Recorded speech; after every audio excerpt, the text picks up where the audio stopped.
going to go ahead and call this meeting to order. If everyone would take their seats. Quiet down? Yeah, I like that. Someone's helping me in the back of the room. Quiet down, please. May I have the clerk call the roll? Vice Mayor Baxter. Here. Commissioner Flores. Mayor Marino. Here. Thank you. Mayor Marino. Here. Commissioner Powell. Here. Commissioner Sachs. Here. Commissioner Weiss. Here. Commissioner Woodward. Here. Thank you. Thank you. And I've asked Commissioner Sachs to do the prayer and the pledge.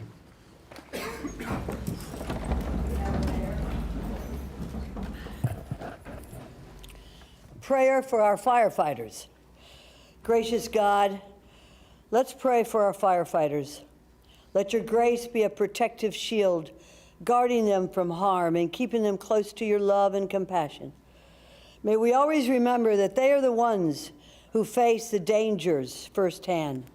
Help us honor them for their courage and care for them when there is damage to their bodies or spirit. Let them always know that we are behind them. Let them feel, O God, deep in their hearts that your love is always there boundlessly, unconditionally, and eternally. Amen.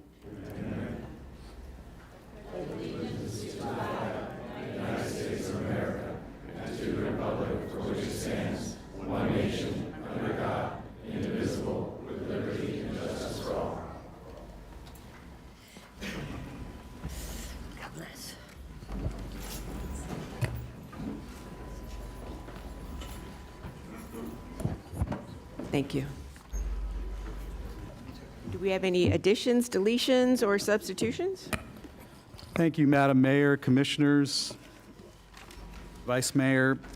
Just if you refer to your add delete sheet on page 68, item 3AA4, just a couple of Scrivener items that we needed to include in this POMTRAN item on the resolution that you see both in the adoption under B and the summary. On page 80, on item 5E1, this is the Transportation Master Plan. This is being deleted. We had one other document that was required to be part of that. It won't be available until later in the week, so we're moving that to the 6/18 zoning meeting next week, so I apologize for that, but I think we're going to be in really good shape moving that forward. One other item I just want to call to your attention, and that is on 4B1, just in the backup, some of the initial backup that was posted referred to an older advertisement related to the 6 cents tax from last week. That is updated and the new is online, so I just wanted to call that to your attention, but not necessarily something that needs to be part of add, delete, or substitutions. And that is it, Madam Mayor. Thank you. May I get a motion to adopt the agenda? Thank you. The consent agenda is on page 11 through 13. Anyone want to pull anything from consent? No, ma'am. Thank you. May I get a motion to approve the consent agenda? Second. All in favor? All opposed? See that motion carries 7-0. Okay, we are moving on to public hearings, pages 74 through 76. May I get a motion to receive and file proof of publication? Second. We have a motion and a second. Do you need me to identify who did that? Commissioner Weiss? Okay. All in favor? All opposed? See that motion carries 7-0. We are now on to 4A1, FinFrock. Do we have a presentation?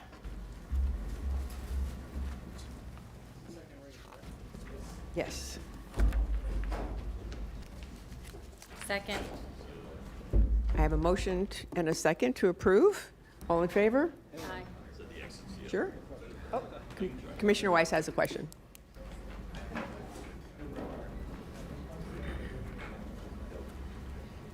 Good morning. Good morning. Yesterday when I was reviewing this document or this item, one of the things I noticed in there was the annualized average wage that's documented in there. My understanding is they actually offer a substantially higher wage than what's in this document.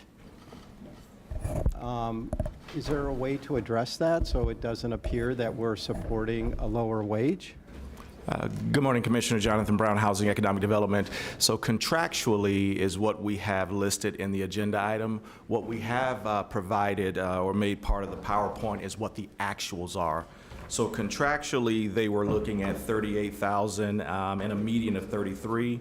The average salary is actually $54,545 with the median over $43,000. Right. So, I mean, are you saying then that because this is the language in the contract, that's what's in here as opposed to what they're actually doing? And Yes, sir, but we can always make that a part of the agenda item, but contractually is what we listed and showing that they have met the contractual terms as the county has requested. all right, well, I think it's good that they're substantially higher, and I'm sure the folks that are working for them really appreciate having a living wage to be able to support their families. So, thank you. All right, go ahead. Okay, we have a motion and a second. All in favor? Aye. All opposed? See that that motion carries 7-0. We are now on to item 4B1, engineering.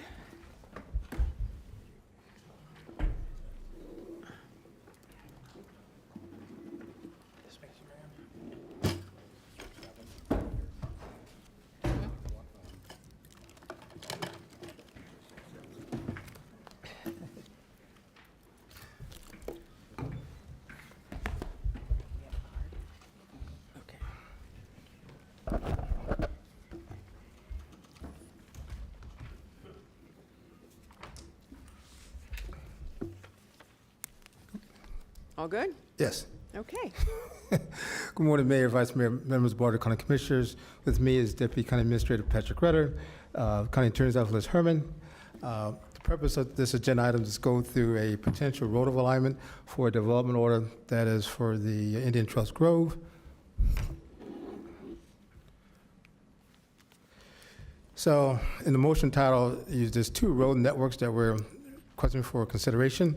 Alternate one for 60th Street North from Turner Trail North to Seminole Pratt Whitney Road, and alignment alternate one for 190th Street North from 60th Street North to Hammond. And so the purpose of this road network is that there was a development order 2019 for the Indian Hills Grove. So part of that process, they had to submit for the engineer's approval consideration a road network to provide the mobility within that unit. So here's a map of the planned unit development for Indian Trails Grove, and you can see 190th Street North, the vertical north-south, and then 60th Street east-west on that. And then, sorry. Then the next one is the alignment for 60th Street alignment. On the east side, Seminole Pratt Whitney Road. On the west side, Turner Trail North. That is the west side of that alignment. And then for 190th,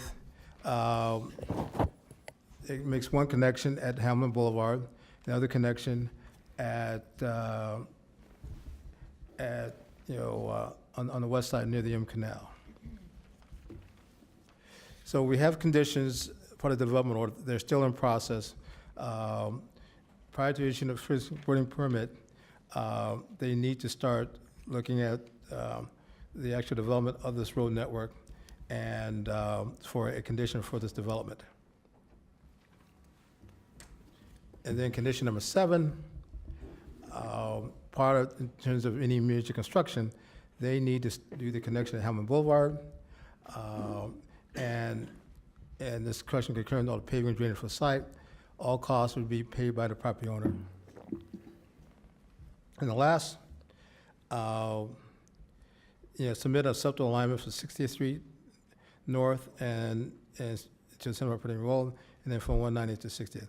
And so part of this is really a concept layout. The detailed designs will be forthcoming if they decide to pursue this whole major planning unit development. And once we get into design, we'll definitely be having conversations with the affected neighbors and also Indian Trails Grove. And that is it. Sure. Go ahead. Mayor, just wanted to add one thing for the record. In your backup, as it relates to this, a public hearing, The notice we included in the backup identified incorrectly. It identified the 6-cent sales tax. I want to be clear, the public notice was performed properly, and what you include, we amended your backup. The public notice was done appropriately. We've got the documentation that it was. We just included the wrong piece in the backup, but it all was done properly. Thank you. Mayor, I'd like to make the motion to approve item 4B1A and B. Okay, and we do have a card. Elizabeth Accomando. Good morning, Mayor, Vice Mayor, Commissioners. Thank you for bringing this item forward. I would like to start saying that absolutely we support the alignment of 60th and the correction of a very dangerous bridge.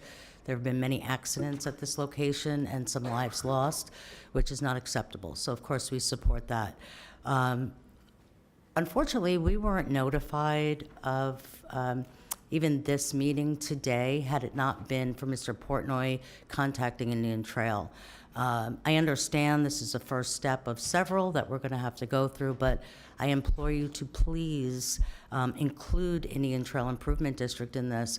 The residents of Tall Pines have concerns about the 190th alignment, so I want to make sure that their concerns are, thoughtfully addressed, and we have the least amount of impact to those residents. So thank you so much for your thoughtful consideration on that. That's it. Thank you. Thank you. Any other cards? Okay.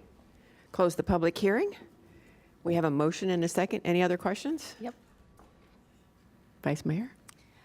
Thank you. I wanted to address something. So I had heard from residents regarding this alignment, and I discussed with staff recently, Mr. Rutter and Mr. Ricks, about the buffering and what is going on. If you would please elaborate on what we're trying to do to help make this better for the residents. The proposal has to submit a alignment using a 100-foot right-of-way. But during the design process, there's opportunities to do buffering, some other things, and drainage issues. And so right now, this is just only just a concept, but as we get into proposed designs or concerns, we'll definitely try to meet all those needs for those residents. We're trying to make this as least impactful on them as Yes, ma'am. possible. And I was just going to add, that this is a function of applicant seeking to approve their big master plan. The roadway alignment, how it may look, how it will comport with those specific sections within the development proper, all that'll be taken into account, yes. And I hope that we are staying in touch with Indian Trails Improvement District and especially Supervisor Accomando as this proceeds forward so that everyone is well aware of what's going on and can be well informed. Understand the point, yes, they will. Yes, ma'am. Thank you. Any other questions? Okay, all in favor? All opposed? See that that motion carries 7-0. Thank you very much. We are now on to 4C1, and this is the issuance of a primary provider certificate of public convenience and necessity, also known as COPCN, for a pilot program services for the town of Jupiter. And I see staff coming to do a presentation, and that would be great. Thank you. Not this here.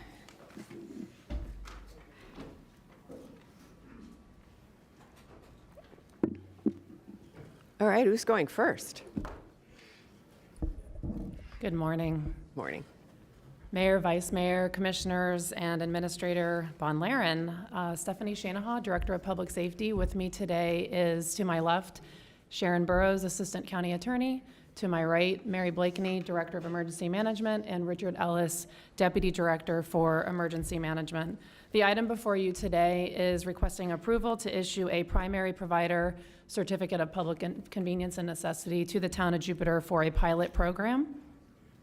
So back in February, we did do a presentation on secondary COPCNs providing background. I can go over that again as far as our authority and the responsibilities, if you... Yes, please. Okay, great. So the agenda before you today basically goes over types of COPCNs, the endorsements, EMS and administrator responsibilities associated with COPCNs, and then it'll go into the summary report for the Town of Jupiter application. So for a little bit of background, pursuant to Florida statutes, Chapter 401, in order for the state to license an applicant to provide emergency medical services, and a COPCN from the county in which the applicant will operate.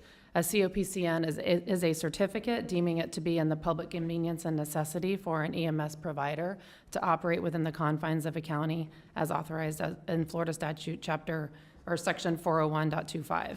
A COPCN is required in Palm Beach County to provide pre-hospital or interfacility advanced life support services or basic life support transportation services.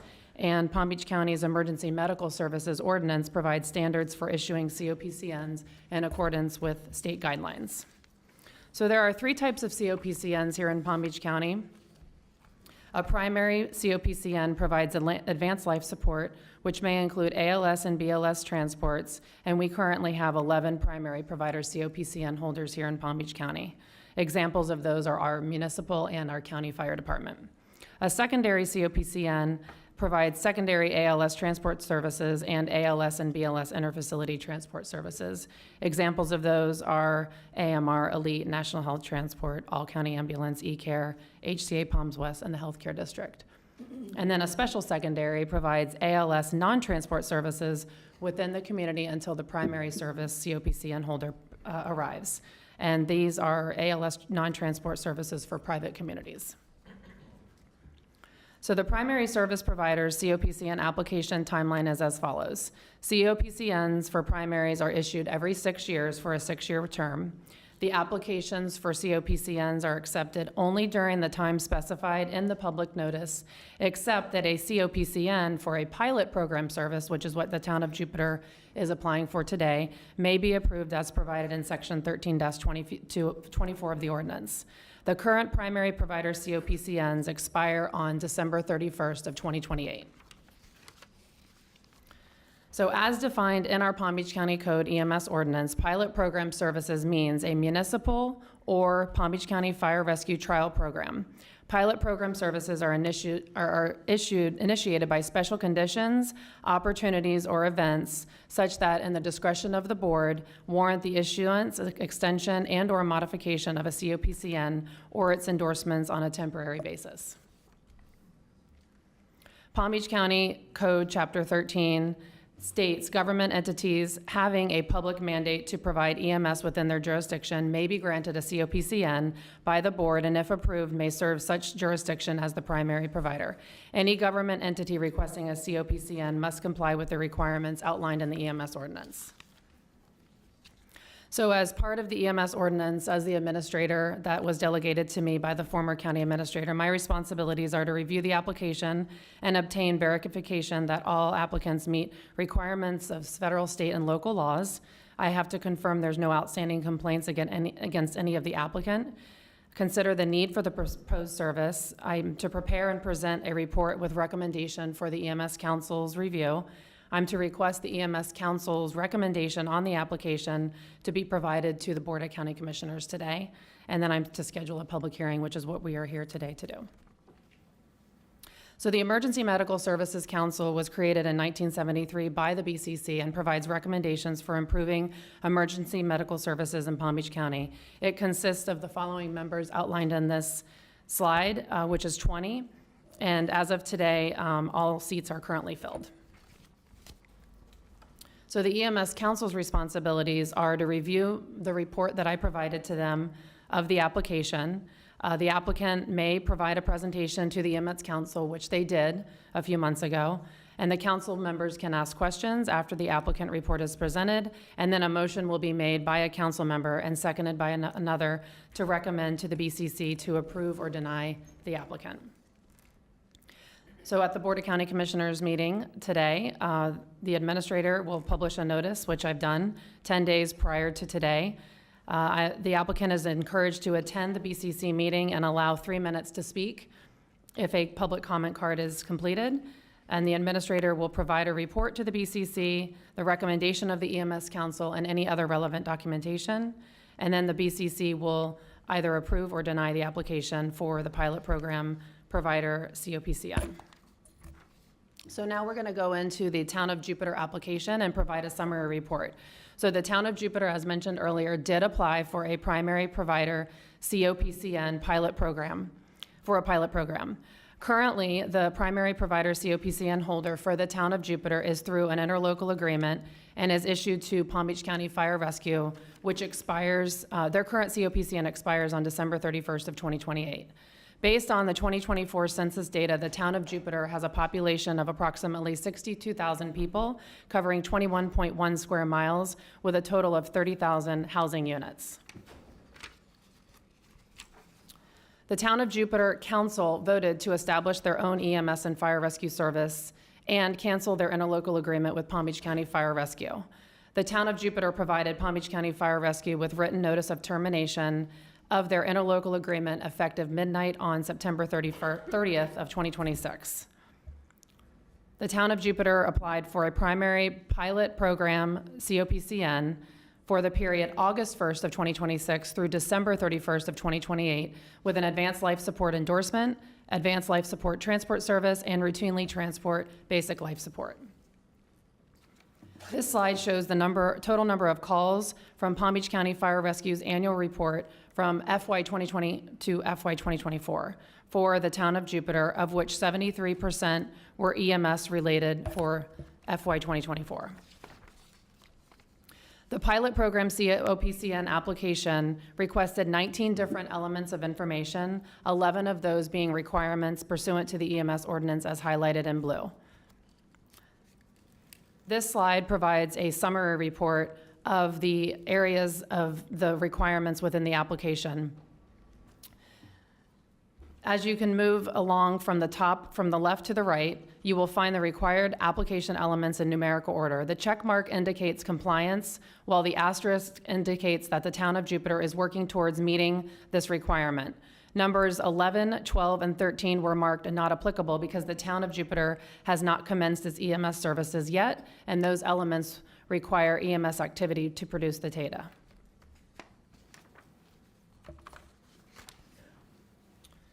This slide provides more details on the 11 pieces of information requested that the Town of Jupiter complied with. I'm not going to go into those details unless you need me to. No.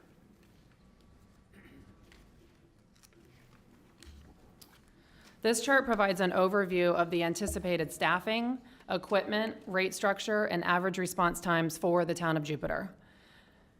The staffing for the Town of Jupiter, they intend to hire and train sufficient personnel.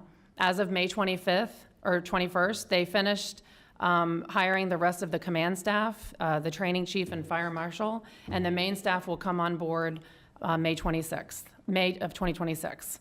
The equipment, they have committed to 4 ambulances, 1 ladder truck, 3 fire engines, 1 squad fire engine, and an advanced life support non-transport supervisor unit. As of May 21st, Jupiter will have all trucks by the end of 2025. They informed us that they'll have all their trucks by the end of 2025, being fully equipped by January and February of 2026. Based on our review of the application, the Town of Jupiter met all pilot program application requirements pursuant to the EMS ordinance. Also, the consideration of the need for the proposed service included notice of the termination of their interlocal agreement with Palm Beach County Fire Rescue that's effective midnight of September 30th of 2026. The EMS Council heard the EMS Program Administrator's report and a presentation from the Town of Jupiter, and they voted 16 yes, 0 no to recommend the Town of Jupiter for approval of a primary services provider pilot program COPCN to the Town of Jupiter for the period of October 1st, 2026 through December 31st of 2028. Based on the Town of Jupiter meeting application requirements and the consideration of need for the proposed service, my recommendation, which is consistent with the EMS Council, is to approve the issuance of a pilot program primary provider COPCN to the Town of Jupiter for the period October 1st, 2026 through December 31st of 2028. It's important to note that the Town of Jupiter requested a start date of August 1st, 2026 for their pilot program COPCN. However, due to the existing interlocal agreement with the Town of Jupiter and Palm Beach County Fire Rescue, which remains in effect through midnight on September 30th of 2026, Palm Beach County is obligated as the current primary COPCN holder to continue responding to all emergency medical calls in the town pursuant to Section 13-25 of the EMS ordinance. To ensure compliance with the EMS ordinance and avoid any overlap or confusion in service responsibility, staff recommends that the Palm Beach County Fire Rescue remain the primary provider through September 30th of 2026. Accordingly, the town of Jupiter would begin its pilot program, primary provider COPCN, on October 1st of 2026. This recommendation is consistent with a previous pilot program COPCN. For example, the town of Highland Beach was granted a primary pilot program COPCN beginning at midnight on the date of their EMS contract ending with the city of Delray Beach. And then lastly, it's just important to clarify that issuing a primary provider COPCN would conflict with the current primary provider's obligations under the EMS ordinance. However, under the provisions of Section 13-24 of the EMS ordinance, the board retains the discretion to authorize pilot program COPCNs for new or innovative services and may establish conditions or restrictions as appropriate for the town of Jupiter's implementation, as long as it does not interfere with the existing primary provider's obligations. That concludes my presentation, and I'd be more than happy to answer any questions. Thank you. Chief Kennedy, can you come up, please?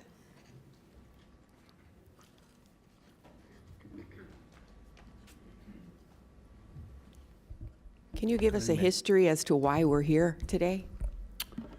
Sure. So my recommendation is to approve this. First off, good morning. My name is Patrick Kennedy. I'm Fire Chief of Palm Beach County Fire Rescue. Mayor, Vice Mayor, Commissioners, Administrator Von Laren, thank you for this opportunity. So we are here because of Jupiter's intent to start their fire department on October 1st, 2026. I do believe the recommendation before the council and then also public safety, it should be consistent with October 1st, because that is what our current interlocal agreement, that's when it terminates as of for Palm Beach County Fire Rescue on September 30th of that year, 2026, so at midnight. I think there's a lot that has been said. However, I do believe that flip of the switch occurred on August 15th of 2023 when this decision was made. Palm Beach County has always been a backstop and can be a backstop through mutual aid agreements and otherwise helping out, as we always do with our partners, when it considers our countywide training and everything that we do to support others. We will continue to do that, and we have no intentions to stop that. So for me, I would say approve this based on October 1st, 2026. And was there originally a 10-year contract negotiated with Town of Jupiter? Yes, ma'am. There's been a lot of information in the media that said the cost was going to double, and our estimation with the contract that was signed, not negotiations, with the contract that was signed, it is not double. And when did the Town of Jupiter inform you that because they did sign an agreement for 10 years, correct? Yes, ma'am. And when did they inform you that they wanted to take the out clause on that agreement for only 3 years? I believe it was August 15th, and it came before the board about a month prior on July 11th, if I'm not mistaken. So they signed the contract on August 14th, and then August 15th, they took the out clause? July 11th, it came before this board, and August 15th, they canceled the contract. Okay. I've always said that I don't care who delivers the service to Jupiter. Let me rephrase that. It is important that no matter who delivers the service to Jupiter, that it be the best service they can have. Whether it's delivered by Jupiter Fire when they start October 1st, or whether it's delivered by Palm Beach County. For the constituents and for all the folks that live in Jupiter, the most important thing is that they have the best fire service possible. And today we're being tasked with October 1st, but there's also been a discussion about doing that early. Can you tell me a little bit about what would happen if we entered into an agreement a little bit earlier? Sure. I think it's been mentioned that the clear lines of delineation of Palm Beach County Fire Rescue being the primary provider for the safety of the public, the safety of their responders, the clear lines of authority, the efficient use of resources. My recommendation is we do not have that overlap of co-response.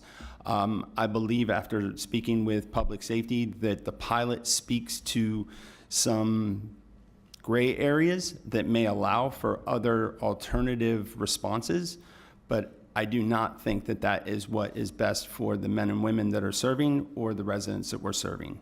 I do believe that Jupiter can prepare their firefighters through mock drills just as much as we do through our training. We have 12 weeks of training that we put our recruits through. We have a year of probation. We have 2 years of, or 2 weeks of paramedic training. There's a lot of work that goes into becoming a Palm Beach County Fire Rescue firefighter. And if they're starting sometime in that May period, they have plenty of time to train their employees. And would it be possible October 1st for a period of maybe 2 months for our folks to train with them at their facility on their equipment so that their team is really practicing on their own equipment and in their own facilities? They can learn what the best practices are, see whatever might not been planned on. Would that be a better alternative? There are options for alternatives. I would like to see what this looks like. We have scheduled a meeting. I sent a calendar invite sometime in April of 2025 this year for us to meet on January 15th of 2026. There are alternatives, and I would like to see what their fire department looks like, what their training level looks like, because remember, we do have constituents and customers that we need to provide service to throughout the county here. Correct. And actually, Stephanie, I think you can address this better. When Highland Beach went out on its own, how did that process? You said it went smoothly? Yeah, so as far as what we're aware of, as far as response goes, there's been no hiccups. They did have several meetings before in discussion with the city of Delray, but as far as the response piece, that didn't happen until after the contract ended. Okay, thank you. Commissioner Sachs, your light is on. Thank you, Mayor. And thank you for having Chief Kennedy come on up. Chief Kennedy, have you already scheduled a meeting to meet with the Jupiter heads in January to continue negotiations? Yes, ma'am. We've also had several meetings prior to that. We have met with them several times, and I must say, at one point we met with them, there was a 2-page document. The next time we met with them, it was a 6-page document. When we met with their leadership, they said that we would have time to be able to review it and have input. And literally the next day I was notified that it was going to be before their council, and then it came before you in an email somewhere around May 22nd. So there's been plenty of meetings. We're going to have more meetings. I would like to continue to negotiate with them, not under these circumstances. However, regardless of what happens today, you're going to continue. You have a scheduled appointment to continue these negotiations On with the January 15th. Jupiter, Yes, right? ma'am. Okay, Yes, very ma'am. good. Glad to hear that. Thank you, sir. Thank you. Thank you, Mayor. Vice Mayor Baxter. Thank you, Madam Mayor. Good morning, Chief. Good morning. How are you? How are you? So it was mentioned by the mayor potentially training at Jupiter's facilities once they open, once everything gets going. Taking into consideration that our fire rescue, and I've said this a lot, I think we have the best fire rescue department in the country. So Thank you, ma'am. thank you for leading that. I want to know, do you think it would be best for them to try to train on facilities and equipment that they would be unfamiliar with, or things they would be more familiar with? Make sure I understand that correctly. So they are certainly going to be buying their own equipment. I've seen some of the brands and some differences. I think what we may be speaking of is interoperability, and I think we're always going to have that interoperability. Coming from a small department that only had probably about 26 employees at the town of Lantana that consolidated in 1996, I know what that looks like. To be alone, to not really have the resources, and the backstop was the county. Fortunately, we came into the county in 1997. I only had about 8 months on, and now I see the difference. So at the end of the day, I think there's always going to be an opportunity for that interoperability, and I think that's one of the things that we're going to discuss in January. But do you think we would be better equipped, try to rephrase this? Yes, ma'am. To train another department potentially, because again, the end goal here is always the residents, right? The best service, the best, what is best for the residents? Here we are, nothing's changing, this is in motion. How can we now best serve what is upcoming in this transition, and the training. So what do you think rephrasing this another way, what do you think the best training would be?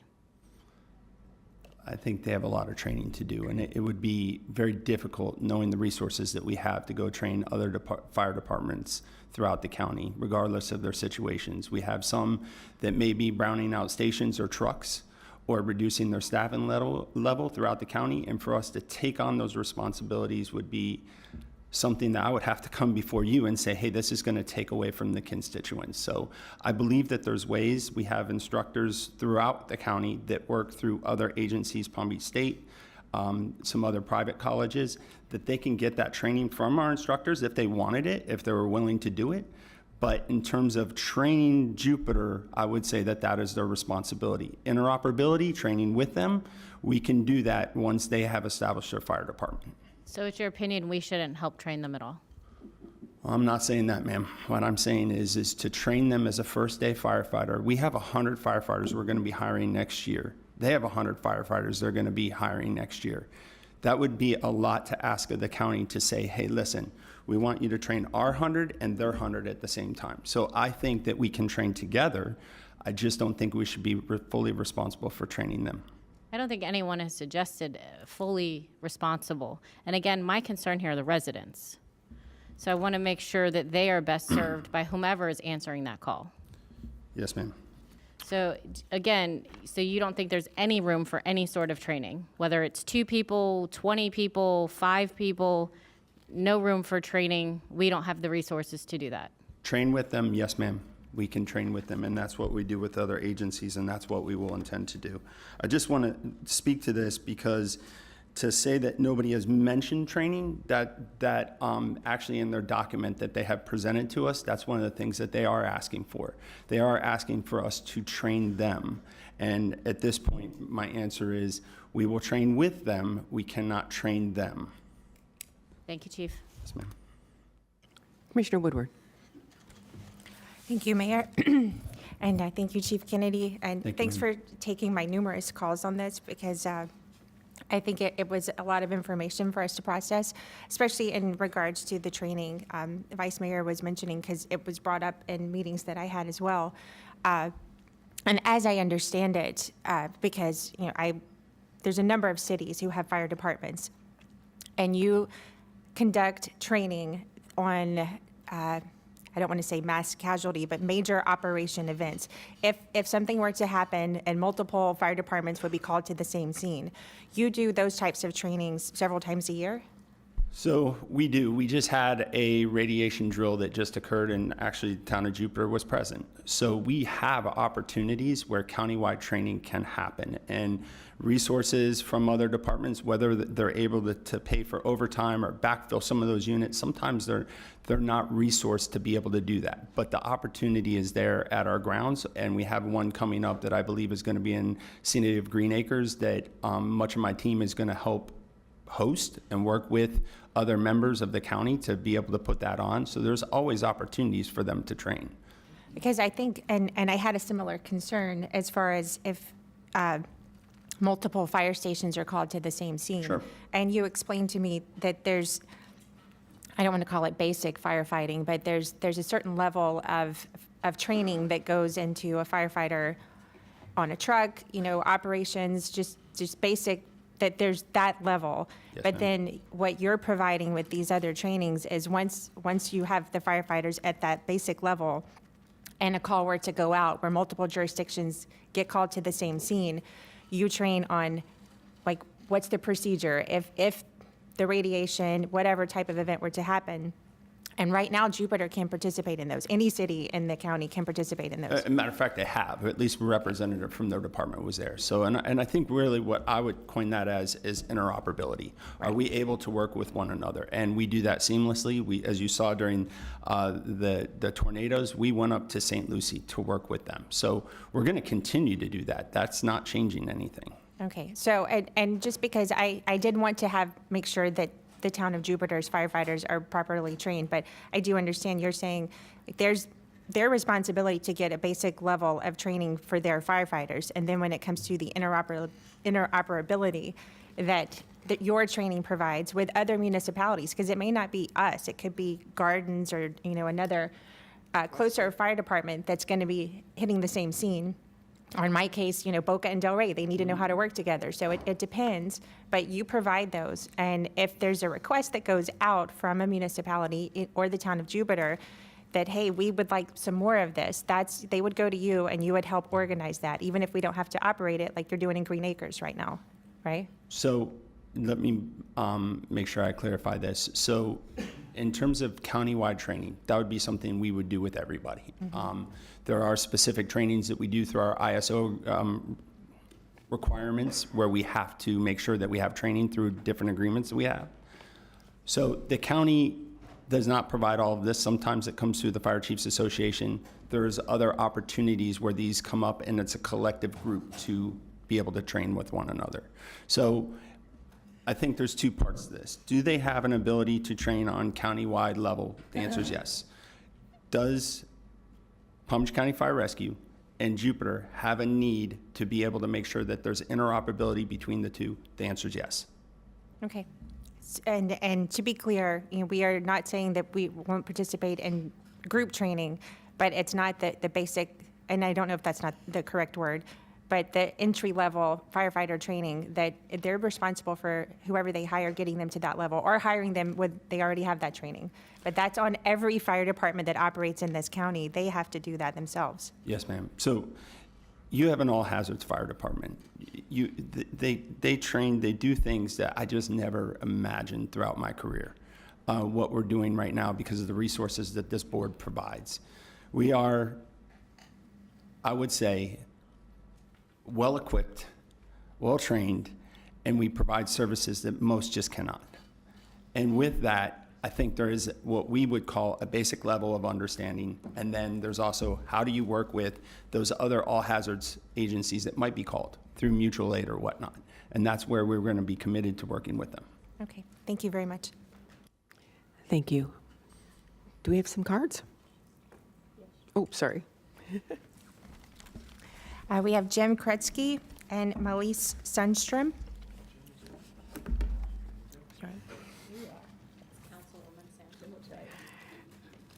Mayor, how are you? Good morning. This is Mayor Jim Koretsky, Town of Jupiter.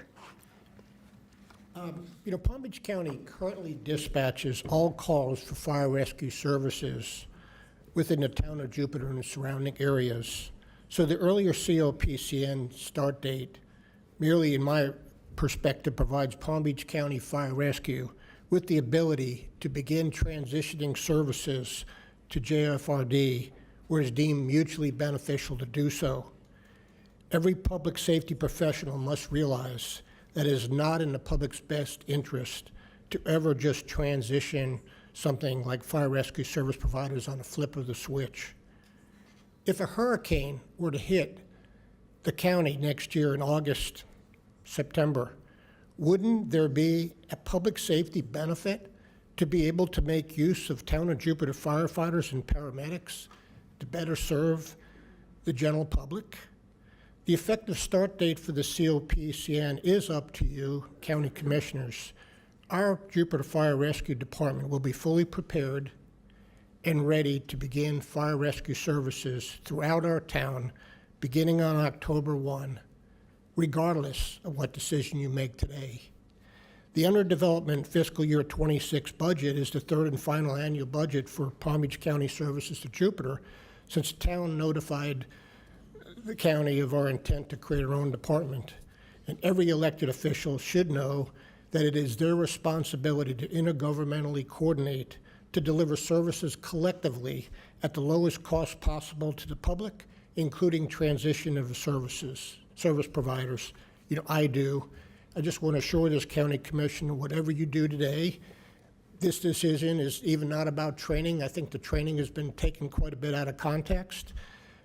It's about whether or not an opportunity could be provided to take advantage of that if it was deemed mutually beneficial to do so. Thank you. Thank you. Councilwoman Sundstrom, how are you? Good morning, County Commission. It's wonderful to be here today and to see you all again. This is my first time speaking here, and I want to take the opportunity to thank you. Thank you for your leadership, and thank you for your dedication to public safety throughout the entire county. I know now we're focusing on the north, but yes, my name is Melise Sundstrom, and I'm with the Town Council, Jupiter Town Council. And I just want to say that Jupiter is preparing to stand up and operate its fire rescue department like many of its neighbors. And we plan to provide high-quality, locally managed fire rescue services October 2026. Looking to the future, I want to thank your staff and the EMS Advisory Council for the recommendations to issue Jupiter's Certificate of Public Convenience and Necessity, and respectfully ask that you approve the COPCN that will authorize our department to provide advanced life support transport and fire rescue services within our town's limits. This step reinforces a shared commitment to public safety across northern Palm Beach County and allows Jupiter Fire Rescue to contribute meaningfully to the safety and resilience of our region. Thank you again for your time and service, and on behalf of the council, our residents, and the many who have supported this transition, we respectfully ask your support to take this next important step. Thank you. Thank you. Chief Kennedy, can you come back up for a second? Sorry.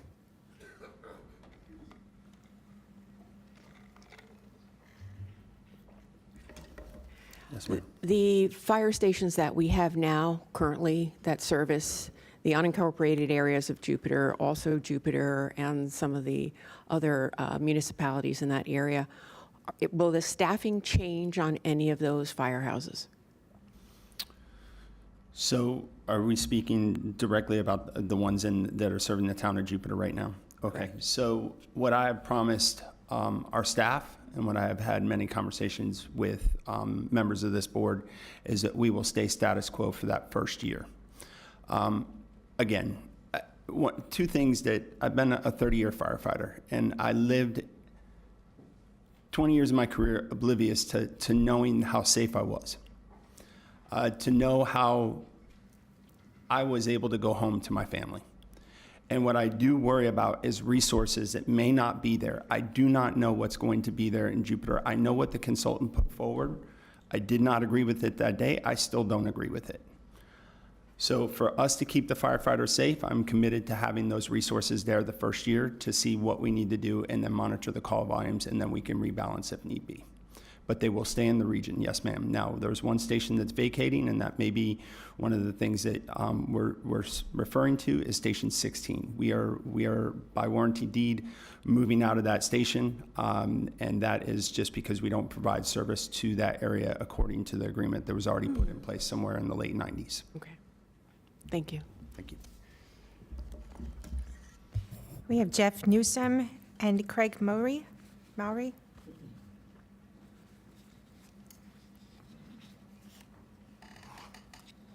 Good morning, Mayor, Vice Mayor, Commissioner, and Administrator Bonlaren. Thanks for having me this morning. I appreciate the opportunity to address you.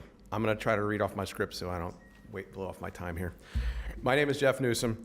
I was hired by PBCFR in March of 1995. I've spent my entire professional career dealing with this issue in Jupiter. They've been threatening to pull away from the county system since I was in the recruit academy in 1995. So this is nothing new for us.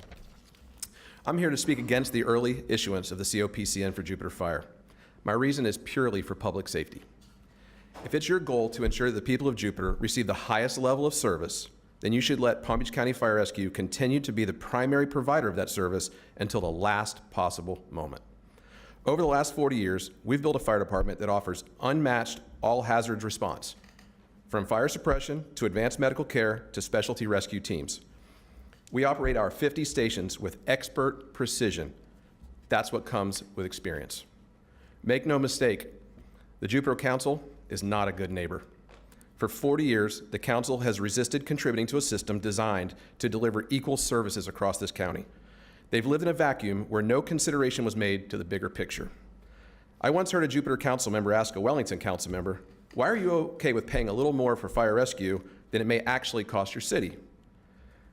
I'll never forget his answer. His answer was rapidly fired back, and he said, "Because Palm Beach County Fire Rescue provides the best service possible, And we believe that in this county, everyone deserves that service, even if they can't afford it on their own. That's what good government sounds like. That's what a good neighbor looks like. Unfortunately, Jupiter hasn't acted in that spirit. When their stations are emptied out during a major call, it's the rest of the county taxpayers from places like Royal Palm Beach, Loxahatchee, Westlake, West Delray, West Boynton, Lake Worth Beach, and Wellington who send the resources to cover them. Now they want more. Now Jupiter wants Palm Beach County taxpayers to subsidize the launch of their Jupiter Fire Rescue Department.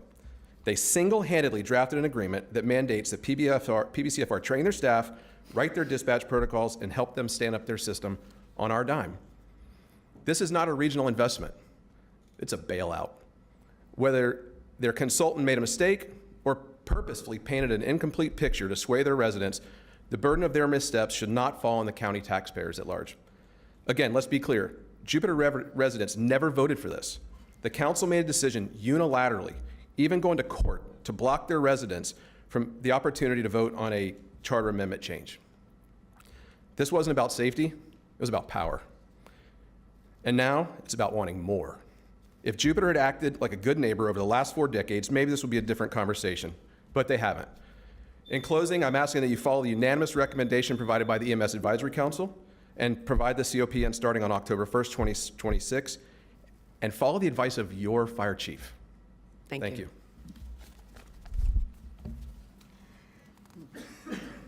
You're going to announce it again. We had Craig Mowry. We also have Daryl Devato, and lastly, Seth Cohen. We have 2 microphones, too. Morning, Mayor, Vice Mayor, Commissioners. My name is Craig Maurer. I live at 230 Block Isles Lane in Jupiter. As a resident of Jupiter, I urge you to approve the agenda item before you for the COPCN for Jupiter Fire Department with an effective date of August 1st. That effective date is critical because it allows for a transition of public safety services between the town and the county. Additionally, I urge you to have your staff place on your agenda for your next meeting the approval of the interlocal agreement for the transition of fire protection and emergency medical services to the town of Jupiter. This ILA outlines a transition plan between JFRD and Palm Beach County Fire Rescue and ensures that the Jupiter community will have a safe transition of critical public safety services. In addition, part of the outlined transition plan includes collaborative, mutual, and automatic aid agreements that must be established between JFRD and PBCFR to allow the agencies to provide support to each other in critical incidents. Here's a scenario for you to consider.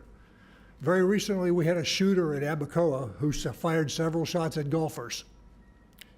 Suppose that shooting had taken place in Jonathan's Landing, which is surrounded by the town of Jupiter but not incorporated in it. And suppose the shooter actually hit his targets. And suppose that happened on Labor Day of 2026. You would have 2 fully operational and staffed EMS units at the 2 new Jupiter fire stations who could not respond to assist PBCFR unless the COPCN effective date is earlier than October 1st. The Palm Beach County EMS Advisory Council did not approve the effective date of August 1st, 2026, in part because there was no transition plan yet. The ILA resolves that concern. The safety of the residents and the businesses of Jupiter and North County areas relies on a seamless transition of public safety services. As a resident and a constituent of both Jupiter and the county, I urge you to do the right thing for all of our citizens and approve the COPCN effective August 1st and approve the ILA for the transition plan. Thank you. Thank you. Vice Mayor. Thank you, Madam Mayor. Chief Kennedy, would you mind coming back forward, please?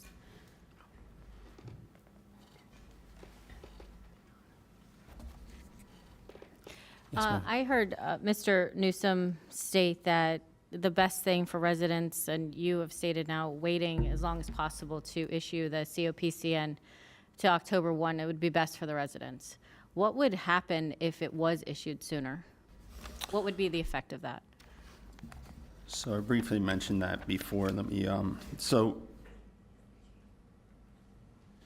the co-response, it's something that I do not believe, and I would have to refer to public safety, but a co-response in terms of 2 units going to the scene at the same time for the same call, for the same purpose, without the delineated lines of who's responsible for what, I cannot agree to. And I believe that is what was put in that document that is being referred to as a plan. But let's be very clear, there's terms in there. And there's actually in section 7 of that agreement, a 14-page agreement, it basically says it could supersede other negotiations and other documents, which you have 2 documents that you have in place. You have the interlocal agreement that is our main agreement to provide service, and then we have our dispatch agreement that's in place. And there's conflicting start dates in there. We've already agreed to those. So for the simple purposes of keeping the lines clear of who's doing what and where, and I think that's very important. Being a chief officer in the field, it's very important to know when people are getting off the truck in the midst of chaos that everybody knows what they're doing. So I do not think that this is safe for the public. I do not think this is good for Palm Beach County Fire Rescue. I don't think it's fair to the men and women in the streets.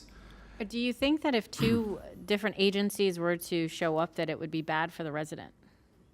In that form and fashion that they're referring to, yes. We have mutual aid and automatic aid that says, hey, listen, you have an engine that's available, you have a rescue that's available, let's respond. That happens every day. But that's not what we're referring to here. This is same call. I guess I need more clarification. So what are we referring to? What happens if it is issued early and then, let's say, whatever? 2 trucks go to the same call, and 2 trucks go to the same call, trying to get there as fast as they can, going for the same purpose. And this is a little bit different because at the end of the day, if I have an engine, and let's say the town next door, Jones Fire Department has another unit that I need resources, we can go and we can work together. This is not that. This is a form of training. This is a form of familiarization. And in their own words, I do not agree with that. Okay, so let's fast forward. Let's say we issue it October 1. Mm-hmm. What's different between August 1 and October 1? On October 1, there's only 1 truck going? Well, this is going to be their fire department, their area that they're responding to. We are going to negotiate, I fully believe we're going to negotiate a mutual aid agreement that will say, hey, listen, if we're not available, then you go. And that's where the interoperability goes in. But it's different than Palm Beach County Fire Rescue. You have the responsibility. We know now it's their responsibility. Jupiter will have that responsibility as of October 1, and we will go in support. So it's about who's responsible at that given time? Yes, ma'am. That's the clearest way that I can say it. We have 2 agreements in place already, and from what I'm looking at in that document that was proposed on May 22nd, it's changing those agreements, and I do not believe or recommend we should be changing those agreements. They're in place. I believe we should keep them in place. I don't disagree, Chief. It's just, I think, because I'm not the professional and why I ask you the questions. No, common understand. sense dictates more firefighters, the better. But I get what you're saying. If 2 are showing up without clear delineation of who's doing what, I can kind of see that, but I just don't see the difference between, I guess, August 1 and October 1, you're saying liability. And I get it, An efficient liability. use of resources, yes, ma'am. Efficient use of resources. I just don't see how that changes October 1. I think the way that this is, at least in context, in terms of this is a training opportunity for Jupiter as well, right? I don't want to gloss over that. But the reality is we train all of our people ourselves. We make sure that they're trained. I believe they have just as much ample opportunity, especially knowing that they're starting in May with a full staff of 100 or whatever that looks like for their department. I believe they have the ability to train their people and be ready on day 1. They've stated that over and over again. They're going to be as good as Palm Beach County on day 1. I certainly would like that to happen. Thank you, Chief. Commissioner Woodward. Thank you, Mayor. Interesting discussion. You just said something, though, that I think I need clarification on. Yes, ma'am. If we were to do what is being requested and move this to August 1st, from August 1st to October 1st, every single 911 call that would be requiring fire rescue would send Palm Beach County Fire Rescue and Jupiter Fire Rescue to the same scene. That's correct. Even if that could be potentially, some of your calls are for an elderly person who fell and they need that type of help. It's not needing necessarily a lot of services, but because of this agreement, every single call would require both Jupiter and Palm Beach County Fire Rescue for a 2-month period to go to every single 911 call in that area? It's a co-response, and I'll refer to Stephanie because she may understand this just a little bit. Thank you.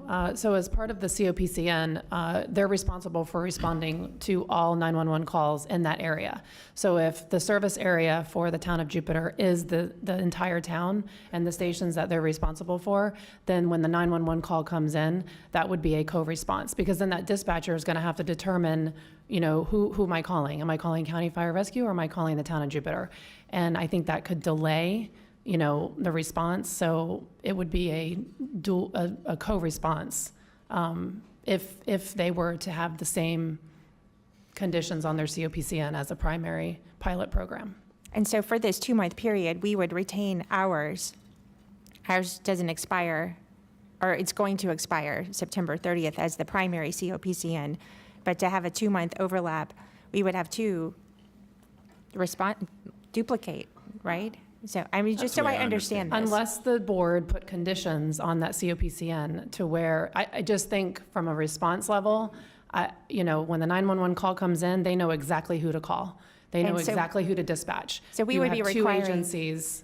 Logistically, it would be a challenge. So we were requiring the dispatcher who answers the 911 call to be able to determine that, and eating up, I mean, even if this only takes a few minutes, I mean, depending on what the call is, I think sorry, it took me a little while to completely understand this, but I do think I understand. It doesn't make sense to have 2 doing this at all.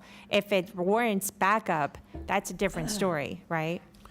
And if it's a call that would require multiple October trucks. 1st, yes, ma'am. And even before, though, if it required multiple trucks, we would send multiple trucks. Like if it happens Throughout the tomorrow. county, yes. They just wouldn't be responding as an agency until October 1st. But As the primary, prior to that, yes. we send units all over. They're moving up all day long just to make sure that we have the safety and coverage that we need to. Okay. I mean, I got to tour the dispatch center and listen into some of that, and I would not think that we would want our dispatchers also having to manage who to send or how many are I completely understand now. Thank you. Thank you. October 1st is what I would be supporting. Commissioner Sachs? Yep. Hold on, Chief. Thanks, Mayor. It's my understanding, that if it's a very serious call, that the county responds. If it's a, baseball player, a kid that, has a broken wrist or something, then the county doesn't need to send all our trucks out. But that this is taken care of. And we're only talking about a 2-month period, right? We have dispatch protocols that are in place, and that's one of the things that Town of Jupiter will have to develop and establish on their own, is where do those units come from and how? And what does that look like? Some have a higher level of response than others throughout the county, but yes, we have 3 people on every rescue, and we have 4-person engines and standalone stations. That's something that's been brought before the board. Our level of staffing is where it needs to be. One last question for you, Kennedy, and we have these issues with other cities that want to establish their own local fire departments, or is this something that's a bit unusual? This is the first that I can recall in this reverse. Generally speaking, they would be coming into the county. And as I mentioned before, I worked at Lantana for about 8 months and we came into the county. So this is in the reverse. Thank you. I think Commissioner Weiss has a question. You'll wait? Okay, I think we have 2 more cards. Chief Donato, welcome. Nice to see you. It's been a whole 24 hours. Yes, it has. Good morning, Mayor Marino, fellow commissioners. Daryl Donato, the fire chief with Jupiter Fire Rescue. I really appreciate this opportunity to speak to you today and for your consideration of Jupiter's request for a pilot program COPCN. So on October 1st of 2026, the town of Jupiter will assume full responsibility for fire and emergency medical services within the town. The town's fully prepared, and on day 1, we will set the benchmark for excellence. Today, we come before you and request your approval of our Certificate of Public Convenience and Necessity. What Jupiter is doing, creating its own fire rescue department, is not unique in Palm Beach County. Tequesta did the same thing a number of years ago, and most recently, Highland Beach formed its own fire department. The town of Jupiter submitted its application for a pilot program COPCN to your Department of Public Safety in December of 2024. The Palm Beach County EMS Administrator reviewed the application and found that Jupiter meets the requirements of all applicable federal, state, and local laws for a primary provider COPCN. In March of 2025, the Director of the Palm Beach County Department of Public Safety recommended to the Palm Beach County EMS Advisory Council that it approve the award of a primary provider COPCN to Jupiter. And that same month, the Palm Beach County EMS Advisory Council unanimously voted to approve a primary provider pilot program COPCN for the town of Jupiter. For your consideration today, you have before you the Palm Beach County EMS Administrator's recommendation that Jupiter be granted a primary provider COPCN. The town has requested an August 1st start date for the COPCN purely to allow for a mutually agreeable transition plan. We feel that some formal transition of services is the best approach to public safety as opposed to a change of service by the flip of a switch at midnight. Much has been said today about training. I think I want to make sure that I convey my understanding of what we're looking for with Palm Beach County, and that is that we conduct joint training on major incidences, much as like is done already throughout Palm Beach County with other municipal fire departments in the county and in between municipal fire departments. And I'm very encouraged by Chief Kennedy's comments today about working on training for interoperability. That's what we're looking for. We understand that there's some concerns with our request for an August 1st start date. So either way, we're going to be fully prepared to assume services on October 1st, 2026, and just respectfully request your approval of our COPCN today. So thank you very much. Thank you. I have several lights on. Are they questions for Chief Donato? Okay. Commissioner Flores. I think we had one more card. We do have one more card, but this is a question for Chief Donato. Chief, enlighten me here a little bit. Where are you currently with your fire stations? Because I understand you have to build 2. Yes, sir. They're under construction. They'll be completed in May of 2026. And are you 100% sure that they're going to be built on May of 2026? We're 100% sure that they'll be built, because if they're not, then the contract we have with the contractors requires them to provide us with temporary stations in lieu of that, which are very expensive. Okay. I'm concerned about the timeline that you're proposing. I'm concerned about that August 1st. There's a lot of moving parts to starting a fire station. Yes, there is, sir. You still have to get, I heard the number 100 firefighters, and those aren't just anywhere. And so I'm concerned about you having the fire stations, you having the equipment.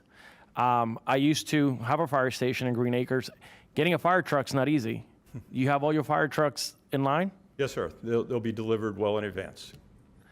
You said ordered or delivered?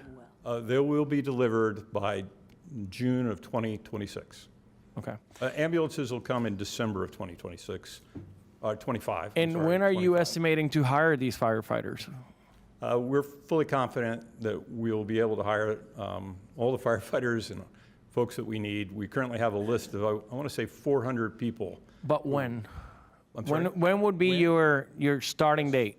So we'll have all of our personnel, operational personnel, on duty on June 1st. June 1st? Yes, sir. Okay. Thank you. Yes, sir. Commissioner Powell, are your questions for Chief Donato? Yes, Madam Mayor, they are. Go right ahead. Thank you. Thank you. Thank you, Chief Donato. Good to see you today. Good to see you, sir. You mentioned Tequesta, and maybe I missed this part. When Tequesta started its fire program or its fire department, did they also have an interlocal agreement that required them to do a co-response? Yeah, I'm not sure of that, sir. I really don't have that answer. I wish I did, but I don't know.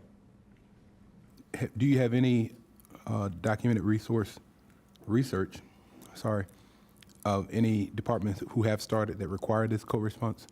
So I tell you where the history of this comes from. So our deputy chief is a fellow named Steve Shaw.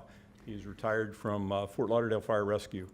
The city of Fort Lauderdale took over EMS services from Broward County. I don't remember the date, but in the 90s, right?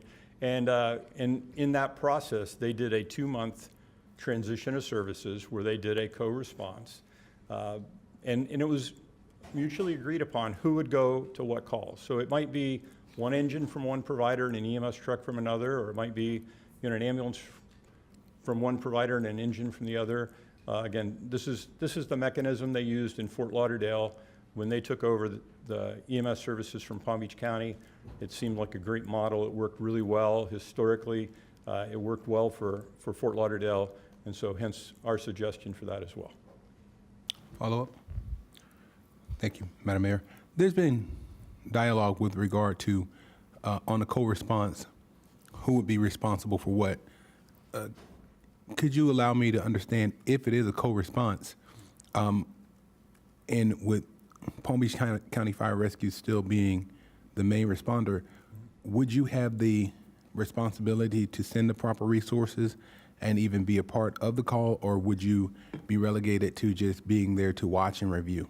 Yes, so the details of this plan, we would say would be mutually agreed upon with Palm Beach County. In essence, it's my view, Palm Beach County has a contract for those services, and they are the primary provider. Having the COPCN to allow us to respond with them, we would do that based on what Palm Beach County agreed to. In other words, we'd be in their dispatch system. If they sent us, we went. If they didn't send us, we don't. What they send us on would be agreed upon by them. Again, we would allow them to make that choice and decision. It was just a matter of working together for a period of time before October 1st of 2026. Thank you. And as a follow-up to that, Chief, it appears that although you say mutually agreed upon, it seems this agreement, even the interlocal agreement, seems to be one-sided.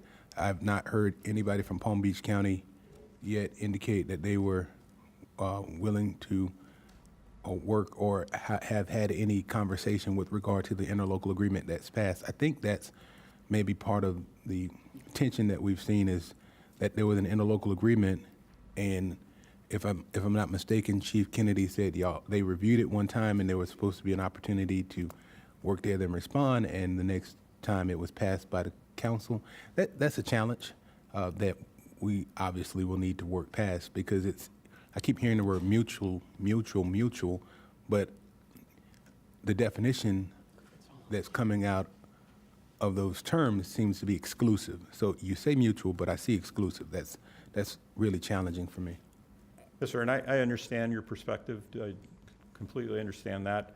For us, we think that there's time to work on that mutually agreeable transition between now and August, but there isn't time for us, to do that without the opportunity. And so, again, whatever the county commission decides with respect to date, I respect that. Again, we'll be ready October 1st, 2026 to respond. Thank you. Excellent. Thank you. Appreciate it. Thank you. Vice Mayor Baxter. I'm going to wait for that. Commissioner Weiss, did you? Okay, thank you. Okay. Thank you very much. you. And we have Appreciate it. one last card, I believe.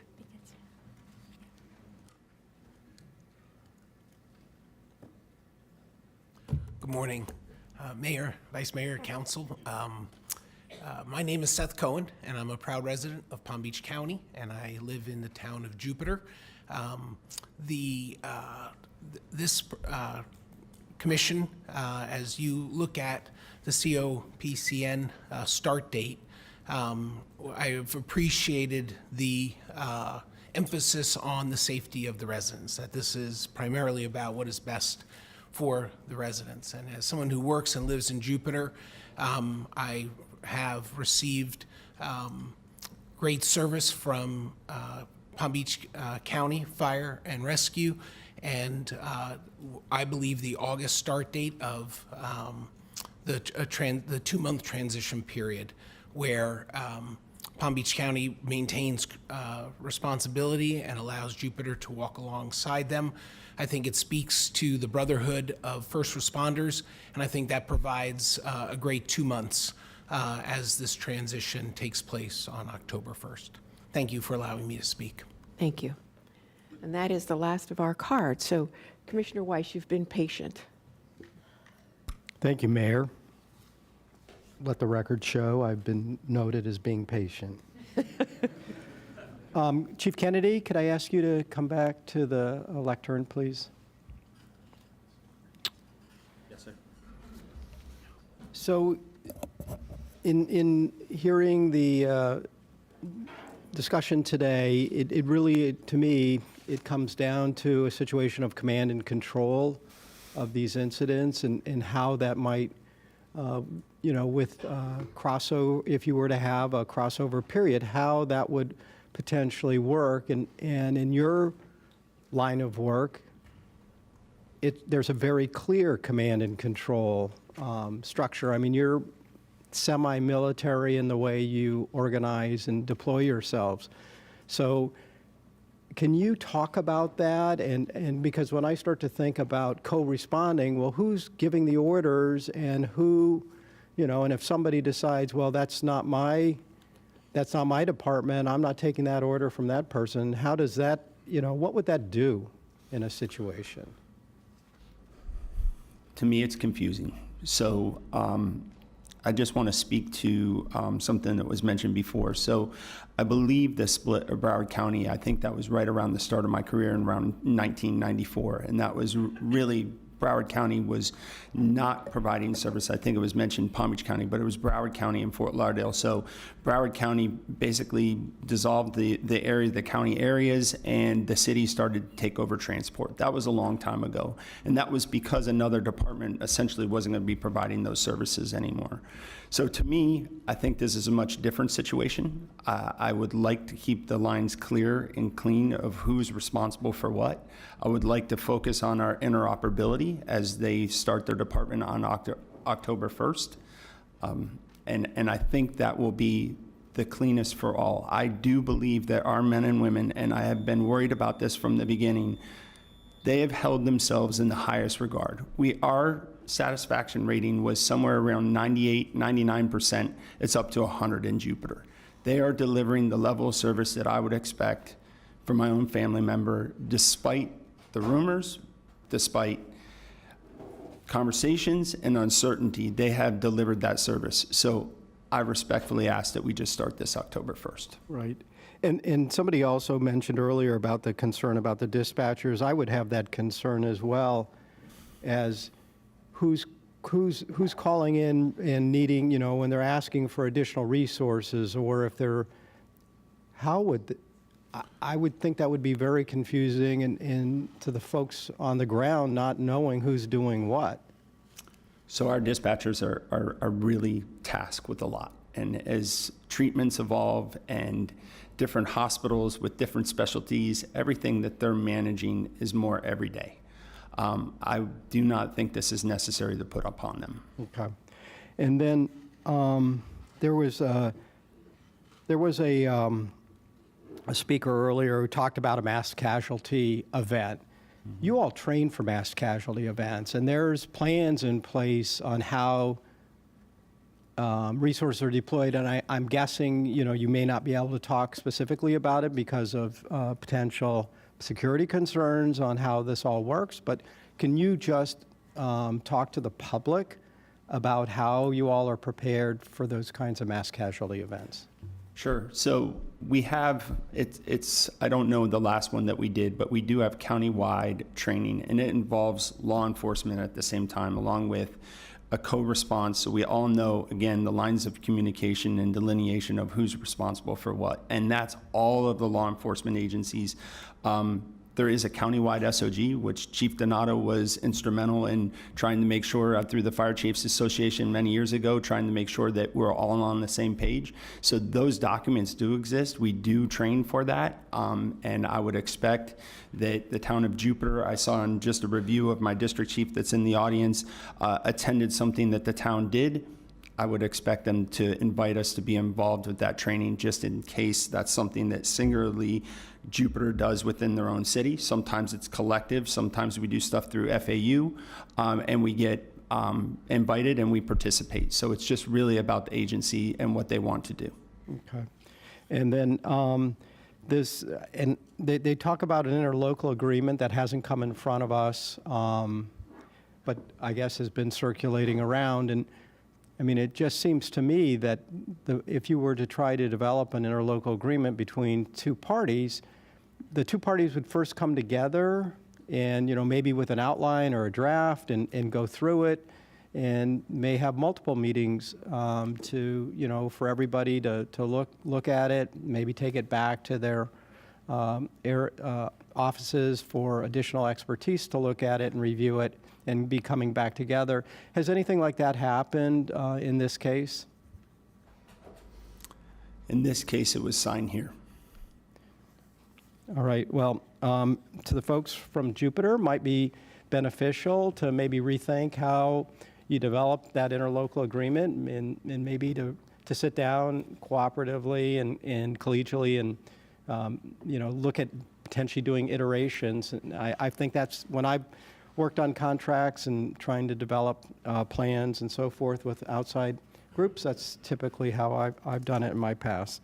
And then lastly, and just closing out, as everybody has said, this is really about the safety of our residents, but it's also about the safety of our staffs as well. I mean, and I see we have a lot of folks here from our fire rescue. I mean, very clearly, thank you very much for your service.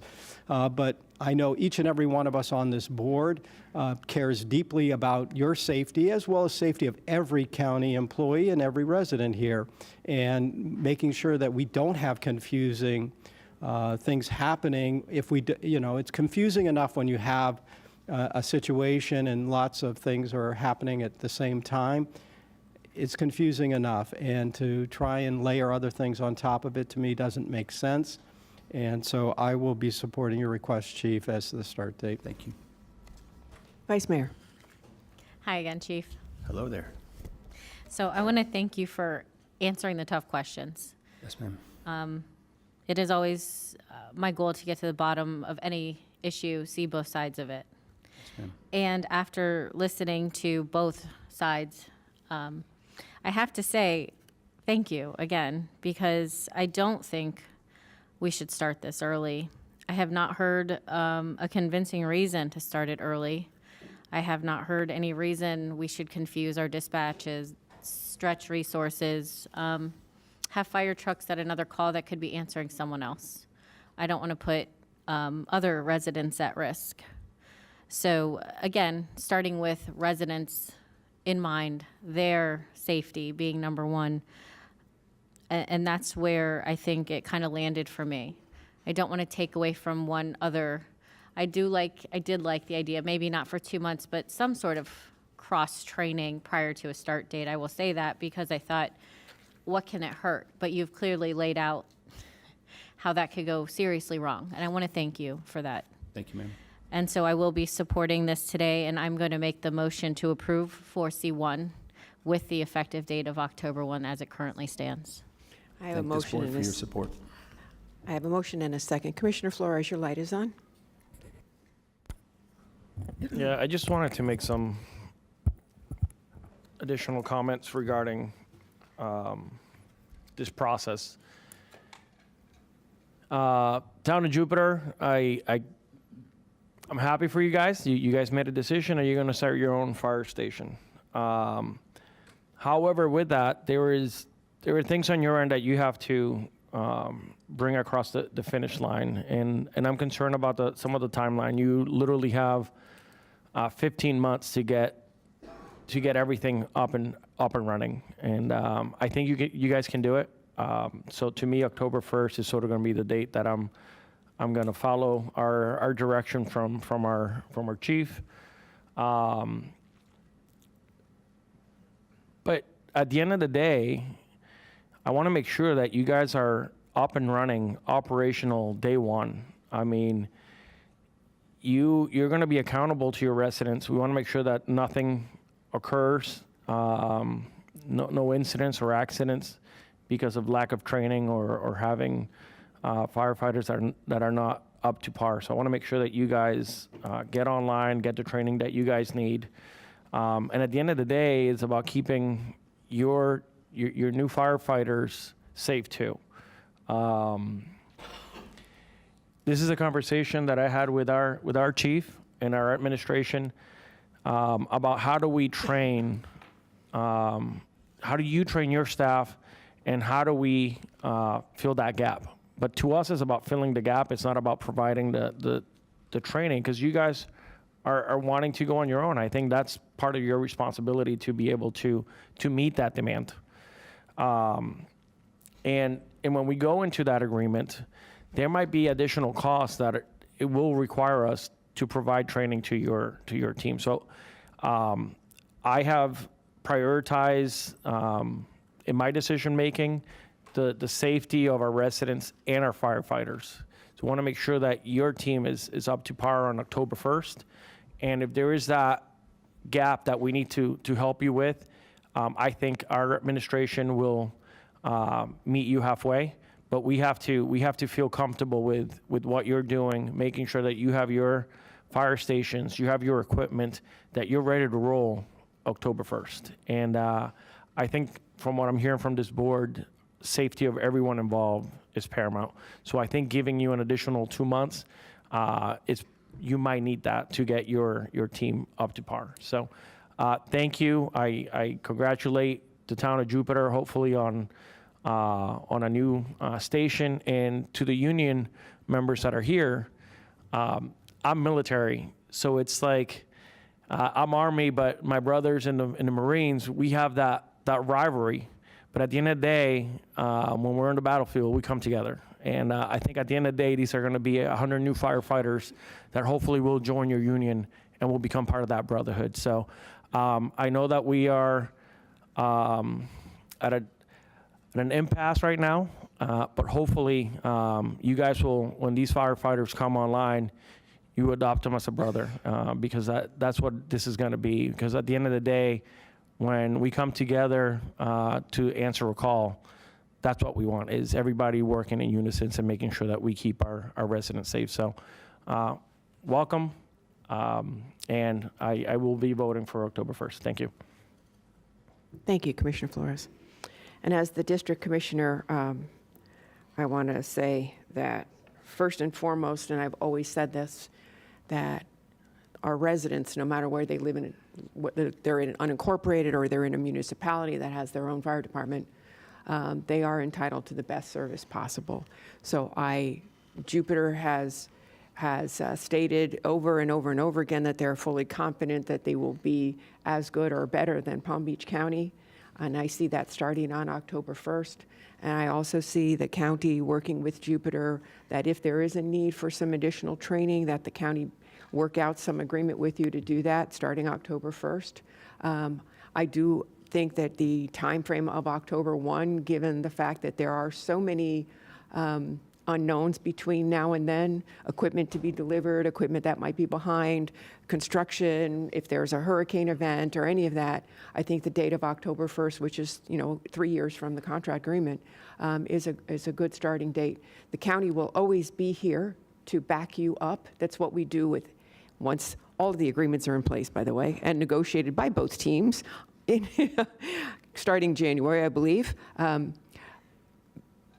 The county and the city will always be good partners. And I look forward to the safety of our residents and the safety of all of our staff being paramount to everyone. So with that, I think there is a motion and a second in place for the issuance of a primary provider, COPCN, starting October 1st. All in favor? Aye. All opposed? See that motion carries 7-0. Thank you very much. And I think we'll take a moment to, you guys want to stay for the rest of the meeting, or you want to go?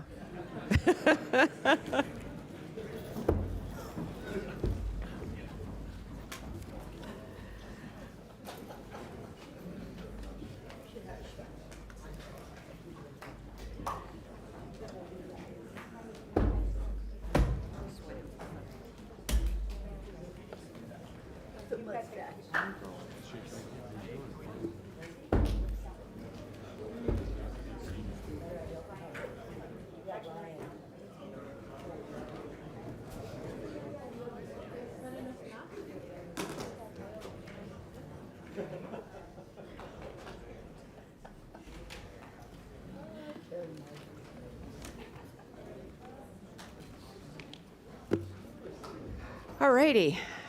I think we are now on to our regular agenda. This would be item 5A1, and this is regarding the selection process for procurement. And staff has a presentation for us. Thank you. Good morning, Mayor, Vice Mayor, Commissioners. It's Samia Jala, Director of Facilities Development and Operations and Assistant County Administrator. Joining me at the table today is Melody Telwell, Director of Procurement of the county's Procurement Department, and Michael Jones, Chief Assistant County Attorney. As you may remember, back in April, the board directed staff to return at a later time with an overview of existing procurement processes and options to provide for increased board participation in the county selection processes. This item seeks to fulfill that board direction. Please note that this presentation does not include procurement processes where price is the sole determinant for award. Our presentation centers on requests for proposals, which also includes invitations to negotiate. In other words, procurement processes that include an evaluation component. We shall also share with you that we're presenting some options, not all options, because if we were to cover every potential option that might be available, we will require an inordinate amount of time. The options presented are based on what we believe to be of the interest of the board, based on comments that the board has made during public meetings. Depending on the outcome of today's conversation, staff may need to return at a later time with additional options for consideration. Once the board selects the options, if any, that as you may choose, that it would like to implement, staff will need to identify the documents that will need revisions and then update them accordingly. This slide gives you an overview of legal framework. We will not take a deep dive into the RFP processes as they relate to the legal framework. However, for sake of this presentation, suffice it to state that there are statutory and procedural requirements that must be met. With that brief background said, let us discuss how we currently manage requests for proposals. To simplify the conversation, we will present you options based on the three foundational phases that are the basis for every procurement process: pre-advertisement, advertisement to receipt of proposals, and evaluation and award. So, what is our current process? This slide provides you with an overview of the board's and staff's responsibilities in each phase. During pre-advertisement, staff is in charge of drafting the RFP, along with all supporting documents such as contracts and agreements. In doing so, we must ensure that statutory and procedural requirements are met. Staff also conducts all outreach efforts and completes all administrative tasks. The board's involvement during the pre-advertisement phase is establishing policy, and the board does so through the budget approval process or via individual items. Please note that with very limited exceptions, such as revenue leases in airports, staff has no discretion to work on items if the board has not provided an approval. During the advertisement to receipt of proposals phase, which is a purely administrative stage of the process, staff is engaged in conducting pre-proposal meetings, receiving and responding to questions, issuing supplements, and other similar tasks. The board has no active engagement other than noting that the cone of silence comes into effect when proposals are received. During the last phase, evaluation and award, which occurs, as you can imagine, after proposals are received, staff conducts the responsiveness review, and based on current processes, the selection committee conducts short and final selections. The board is notified via email at the time proposals are received, when short selection occurs and final selection is completed. If no commissioner objects, then staff continues to move the process along, and we negotiate a contract for consideration by the board.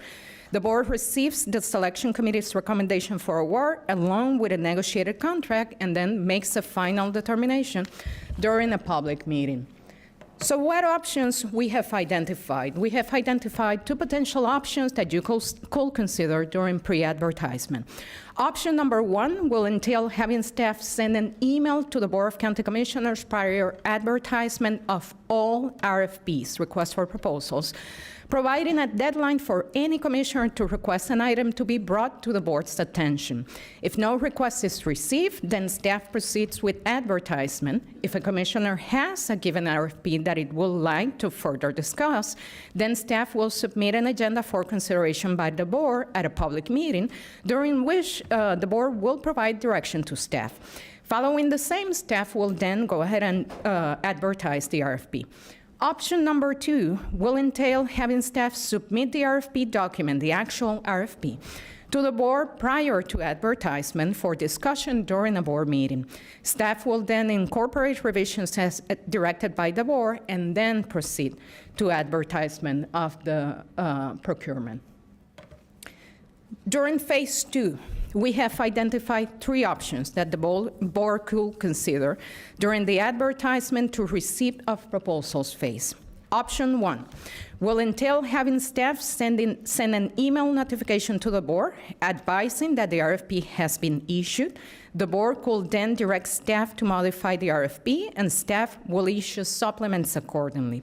Option two will entail having the board designate a commissioner to communicate with staff during this phase. That will include participating in the proposal meetings and site visits, reviewing supplements prior issuance, among other administrative tasks. Option number three will entail having staff bring to the board's attention all questions received for discussion during a public meeting.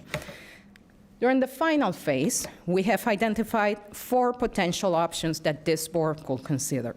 Option number one will entail keeping the current process but enhancing it by providing the board with the selection committee's evaluation and ranking sheets. Option number two will entail having the board designate a commissioner to serve on the selection committee. Option number three will entail having staff complete the shortlist and then forward those proposals selected to the board, which will then conduct the selection at a public meeting. Following selection by the board, then staff will need to negotiate the contract. And then option number four will entail having staff conduct responsiveness review only and forward all responsive proposals to the board in order for the board to conduct short and final selection at a public meeting. Following selection by the board, then staff will proceed to negotiate the contract. As the board considers the options that we have brought to the table, we believe there are some factors of relevance that warrant consideration. The first one, we have called it standard templates, and it's important to highlight that through the years, we have developed templates for all recurrent solicitations. The vast majority of what we issue is basically for run-of-the-mill works of our projects. Therefore, in practical terms, this means that staff is just updating the project-specific, procurement-specific information in that RFP template. Workload, just to give you a point of reference, nothing else. In fiscal year 24 and fiscal year to date, purchasing, the county's 5 construction departments, and housing and economic development completed 75 requests for proposals. And I will highlight completed. We have not listed everything we advertised. We listed everything that led to an award as of the day of the agenda item. To keep it simple, if we do some basic math and we assume that every RFP results in 6 proposals received and 3 are shortlisted in every process, having selections occur at the board level will have significant time impacts on the board's public meetings. There's an evaluation threshold to be met, and that means that selection cannot be arbitrary and capricious. Therefore, if selections are occurring at the board level, the board will be required to thoroughly substantiate the selection made, similar to what is currently done by the selection committee. There are some sunshine law provisions that warrant highlighting. Under current processes, the sunshine law provides for presentations to the selection committee to be done in closed sessions when there is information that is of business confidential nature. Depending on the options selected by the board, the county attorney's office will need to provide further guidance as to how confidential business information will be handled. As it relates to potential impacts to project development, currently staff notifies the board via email of the recommended award, and if no objections are received, then staff proceeds to negotiate a contract, which is then brought to the board for approval. If moving forward, selections are to be made at the board level, staff will need to negotiate the contract after the board makes a selection. In practical terms, this adds a step to the process. This board should also note that currently staff responds to requests from different stakeholders. If moving forward, evaluation and selection are to occur at the board level, processes will need to be adjusted accordingly. Lastly, the county's approach to protests, legal challenges, and litigation may need to be revisited based on the options to be selected by the board. For example, our current protest process provides that the purchasing director receives the protest and issues a determination. Depending on the determination, the protester may choose to proceed to a special master. If the board is making the selection, it will not make sense for a protest to be filed with the purchasing director. The practical effect then will be a reduction in the opportunities the county has to address procedural flaws. Another example is litigation. Currently, staff supports the county attorney's office through the discovery and litigation processes. We provide information, answer questions, and serve as corporate representative because we can speak as to the process and how it evolved.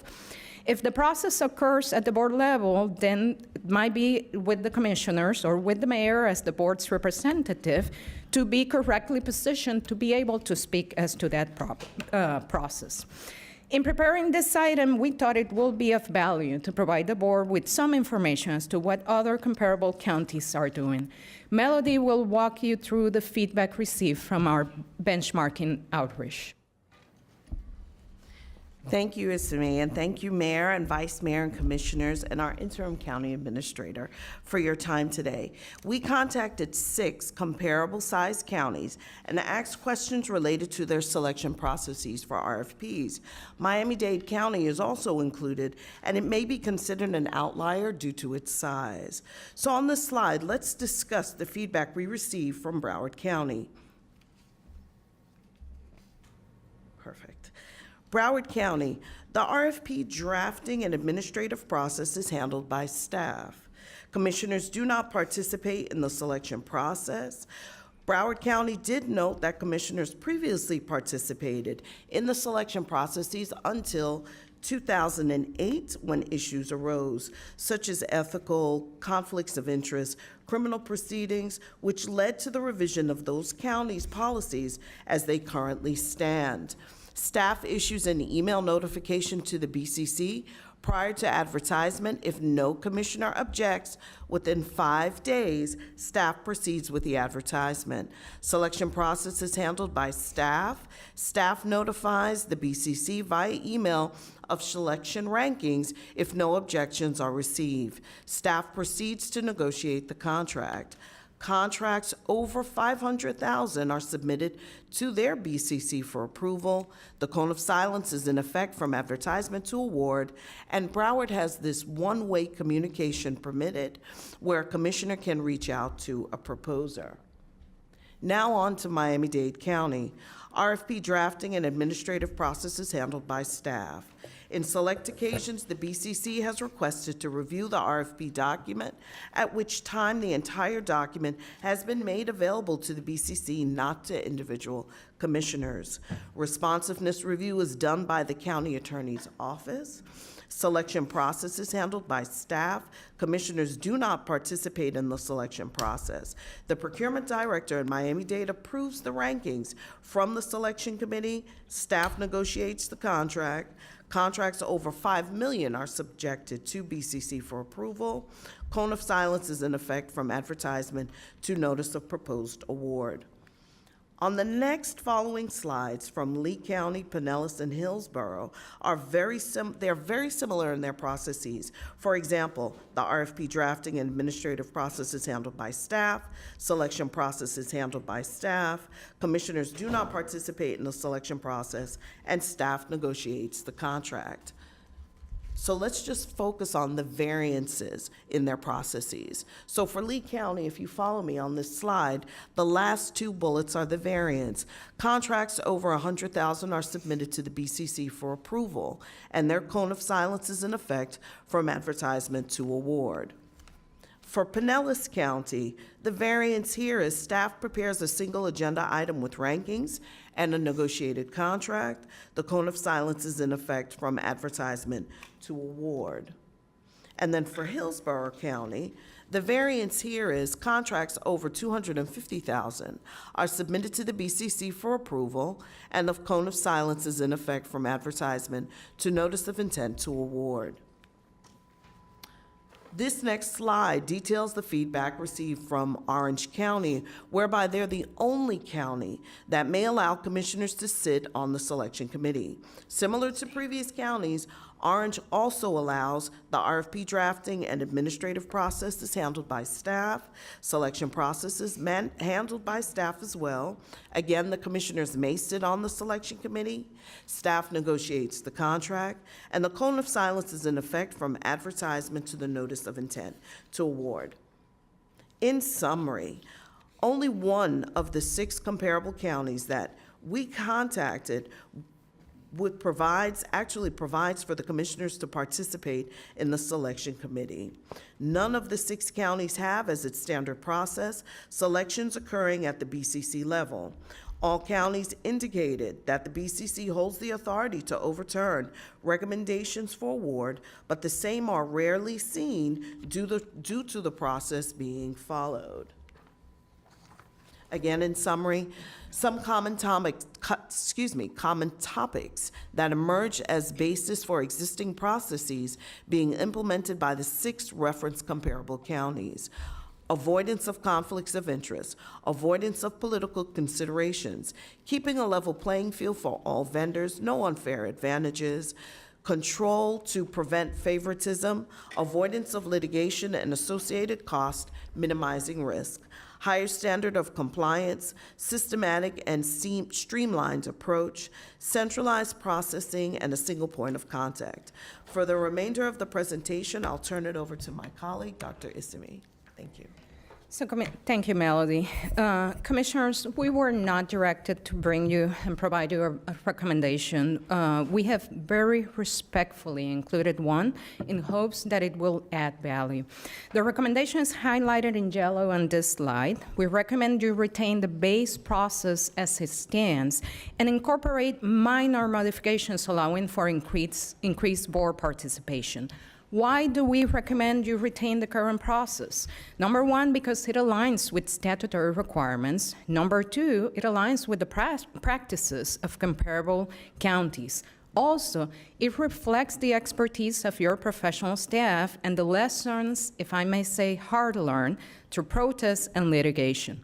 It provides for a consistent, fair, and systematic approach to public procurement, therefore minimizing risk to the county. What minor modifications do we recommend?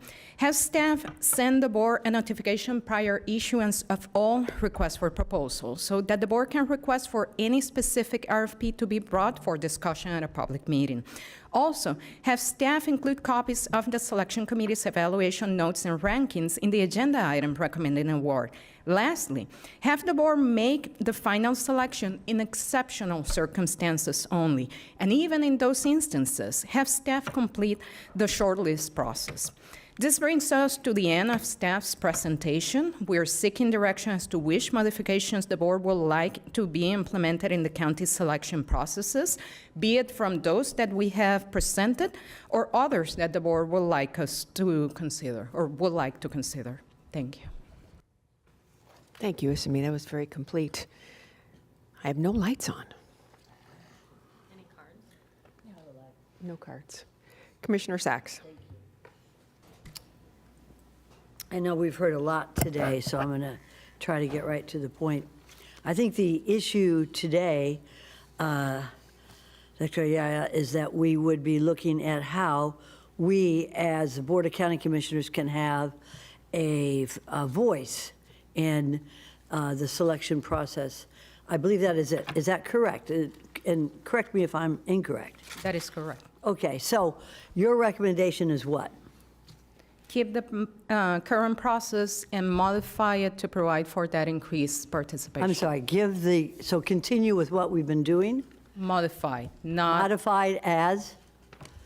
modified by including having staff notify you before we advertise of all requests to be advertised. That will give the board an opportunity to pull any given solicitation that is of interest and give us additional direction as to how you would like for that specific solicitation to be advertised. And then we are also recommending that we be directed to include the background information, which we currently do No, not. I've read that. I've read that. No, I was asking you sort of personally, because you've been working on this for how long have you been working on this issue? Since the board gave us direction in April. No, but I mean, how many years have you been working on staff with regard to procurement? Procurement, I've been here almost 6 years. I have been responsible for construction procurement, and I also led with my colleagues the revision for the county's procurement code, so. 6 years? Basically. I'm sorry? Basically, yes. 6 years, okay. On page 9, the option 4 is that we get all of these procurement proposals. Is that something that you would recommend or suggest that would give the Board of County Commissioners a little more input into these procurements? I will not recommend it. It will give the board significantly more than more input. It will have the board running the entire It would give the selection board process. more input, and I think that's what we want. Understood. Is that what you were directed to review? We were directed to bring options. To give the board more input? Correct. So option 4 would actually be the one that would give the board more input. So thank you for your recommendations. I like option 4 because I think this is what we want. We want to be able to participate in a transparent way for the public to review what it is about the procurement process. So I appreciate the work that you put into this. Thank you, Mayor. Commissioner Woodward. Thank you, Mayor. Just to clarify, on slide 9, option 4, can you clarify what exactly that option is? With the staff conducts only responsive review, and then would we then be the selection committee? Correct. Correct. Option number 4 basically says, we receive the proposals, we make sure that every document that needed to be included is there. We do not evaluate the content, the substance of the proposals, and we give you board all the proposals, and you do the short list and the final list at a public meeting. And how much time exactly would that take? Significant, and that's why we provided you a point of reference. If we assume, for sake of the conversation, that there are 6 proposals received per procurement, and we share with you, we have done 73 in the last year and a half, basically, and then you multiply times 2 meetings, it will have a significant impact on this board's schedule. Okay, so if I could go back to, on page 7, and also page 10, where you're talking about the RFPs, you mentioned the ones that are standard templates. But how many pages are those standard template RFPs? Typically, I will say they're around 100, 150 pages, depending on the attachments you have. Our base document, which contains the general conditions, the I'm going to say standard language. I cannot describe it any other way. Risk management, legal protest process, everything else. It's that initial 100, 150 pages, and then depending on the number of attachments you have, it can grow. We call it, or I will say I call it run-of-the-mill, because that's the vast majority of the work we do. You, for example, approve construction project. I'm going to use that out of a personal preference. We come through the budget process, and you give us money to build Airport Center 3. What is the first thing I'm going to do? I'm going to go procure design services. I have a template for that, which means I am just inserting in that template the description of the building. Airport Center is going to be a 160,000 square foot building, so on and so forth, located here. Everything else has already been vetted by county attorney, by risk management, by the other colleagues within county staff that need to review. That's the vast majority of the work we do. Every now and then, we will come across what I'm going to call special projects, right? We recently went through the airport's food and beverage. That is a good example. South County Administrative Complex, where this board considered the item 6 times, this board and prior boards, entails some policy decisions, and that's why we brought it back. It was not a straight construction.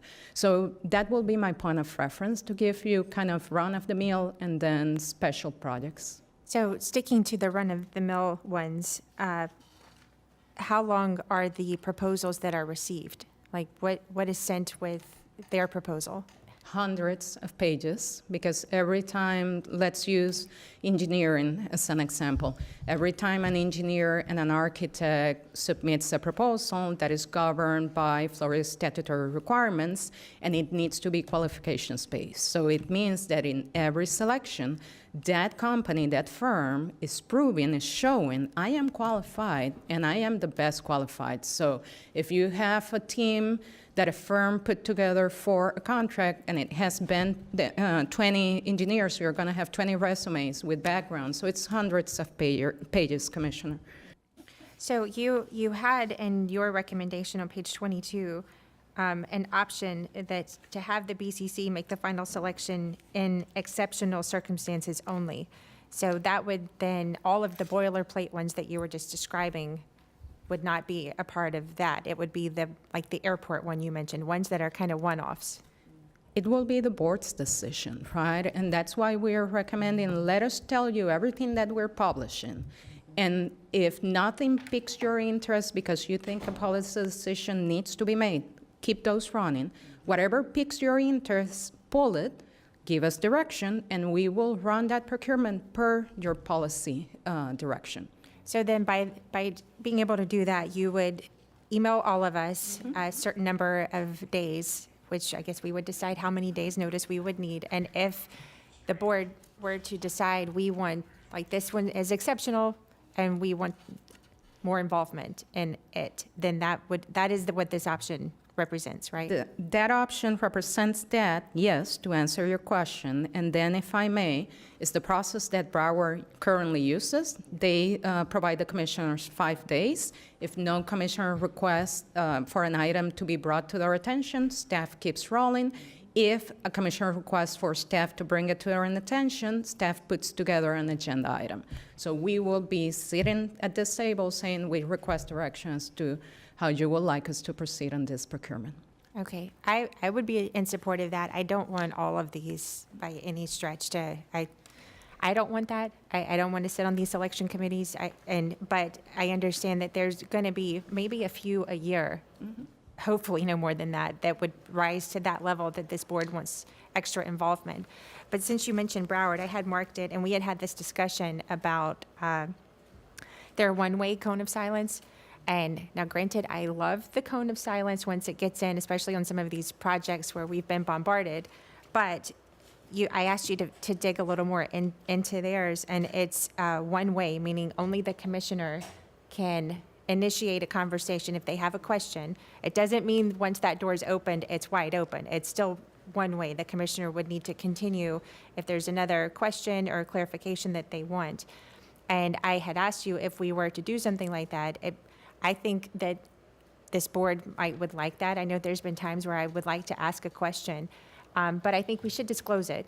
When we get to the time where, you know, we're voting on this, just disclose if we've talked to any of the applicants, you know, like we do for zoning. Just, you know, we're disclosing we had conversations. But again, that doesn't open the door for them to just like start calling us all the time. I'd like to hear what anyone else thinks about that. Or maybe you love the cone of silence and want to keep it there. But there have been a few times where I would have liked to have initiated a conversation to get some more information from an applicant or understand something. And again, that the cone of silence that they have, is it after they have or after the applicant has put in their RFP, or is it once the RFP is noted? Because we would need to put the timing on it as well. Going back to Broward, it is in effect from advertisement to award, so it actually starts significantly earlier than ours. They do not have an obligation, the commissioners, to disclose, and I just heard you would like to see something different. Melody did some additional follow-up with our colleagues from Broward, and they did share that although the commissioners do not have an obligation to disclose, they do tend to make the comment of during the meeting, I didn't see X or Y in the proposal, therefore I call so on and so forth, whomever they reach out to. So additional information to consider. Well, my other consideration, and I'd like everyone to pipe in, if we were to have opened the door for the one-way communication for us to get clarification, I think it should happen after they have submitted their proposal, not before, because I don't want it to seem like if we're having conversations and trying to help someone with their proposal, you know, to keep us clean from any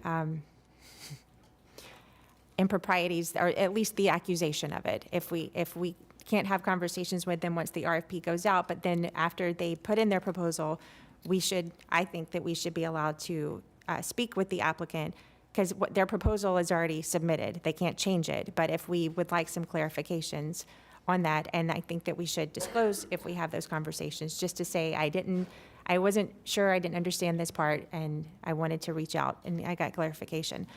So that would be the end of mine. But I like what you've put together. I don't want every one of these to come to us, exceptional ones only. So. Thank you. Commissioner Flores.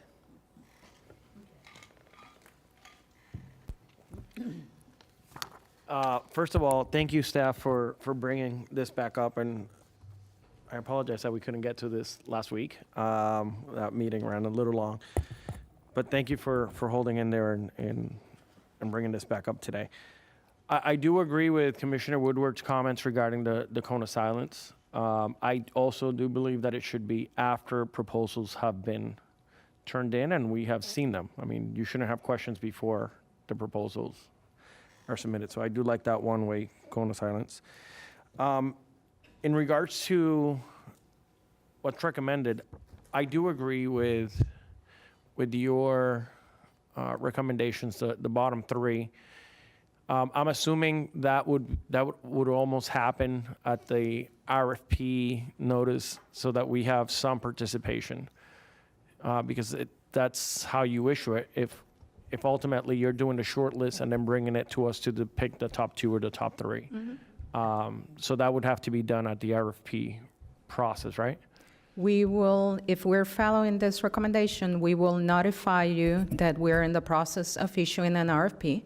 If you're not interested, we keep it rolling. If you are, we bring it to the board, and you will tell us, we board want to do final selection. And we will prepare that RFP stating that staff will conduct shortlist selection, and that the board will do final selection.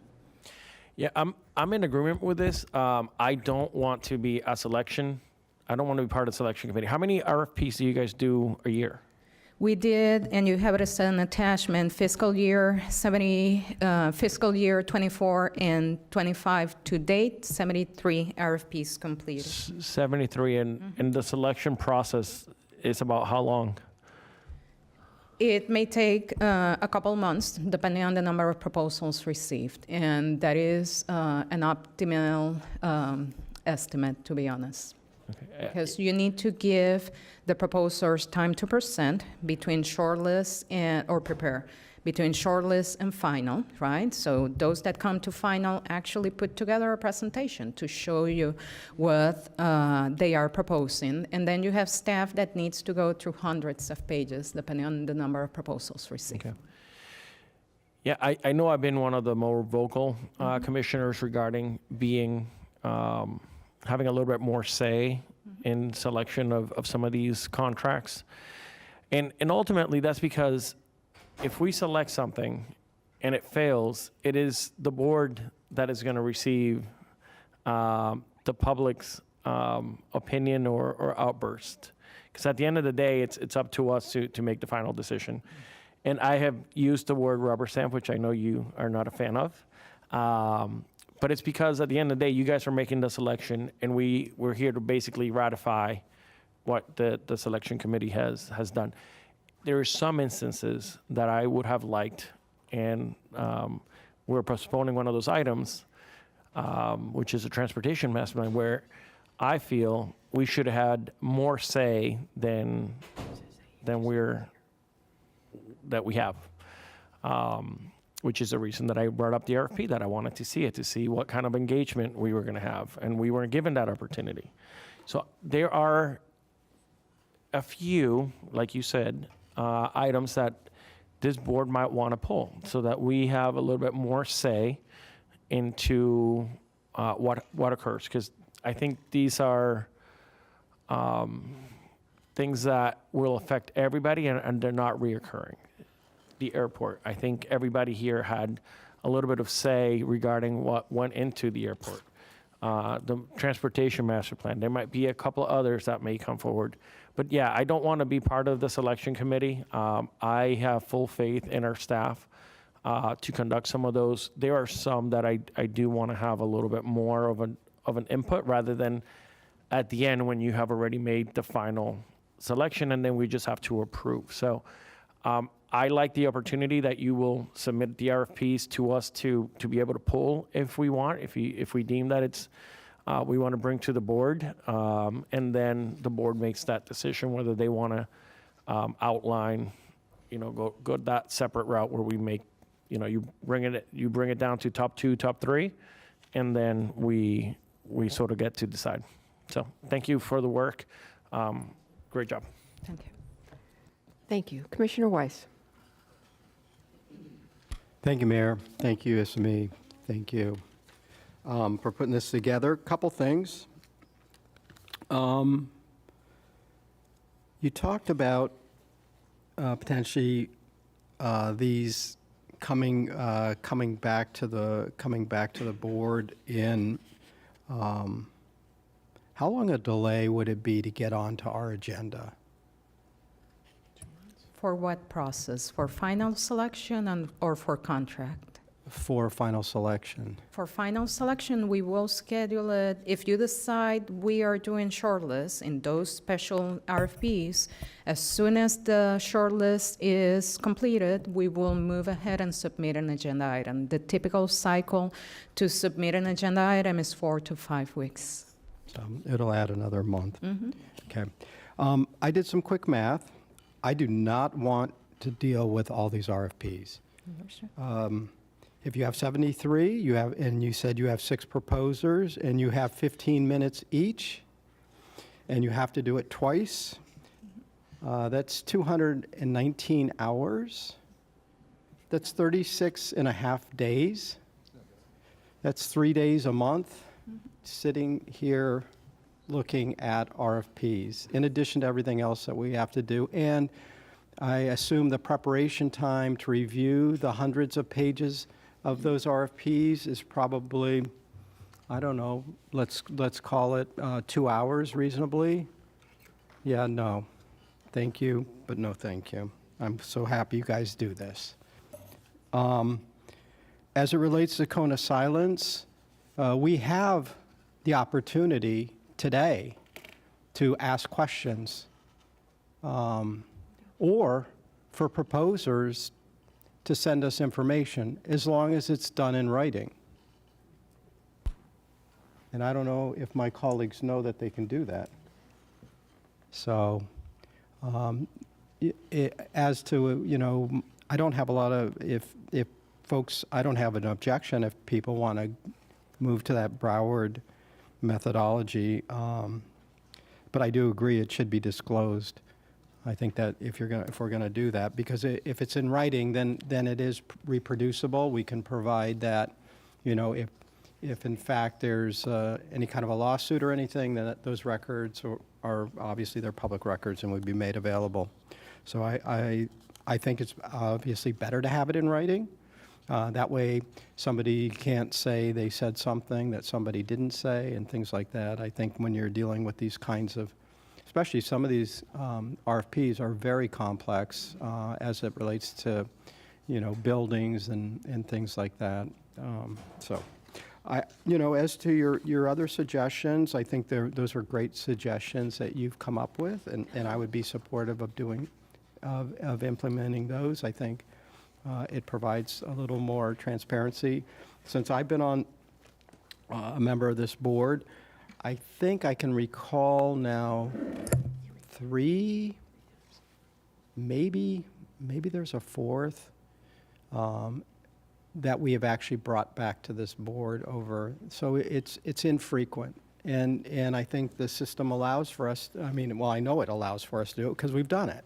And we have made those final selections when we felt, when the board felt like they wanted to engage on it. So I think the combination of the recommendations you're making and the, you know, we've always had the ability to, you know, bring these items in front of us and to make our own selection. So it's always existed. And now with having an opportunity, if folks want to see the RFP or have more information about it, that potentially would be available to them too. So I think that should hopefully satisfy everybody.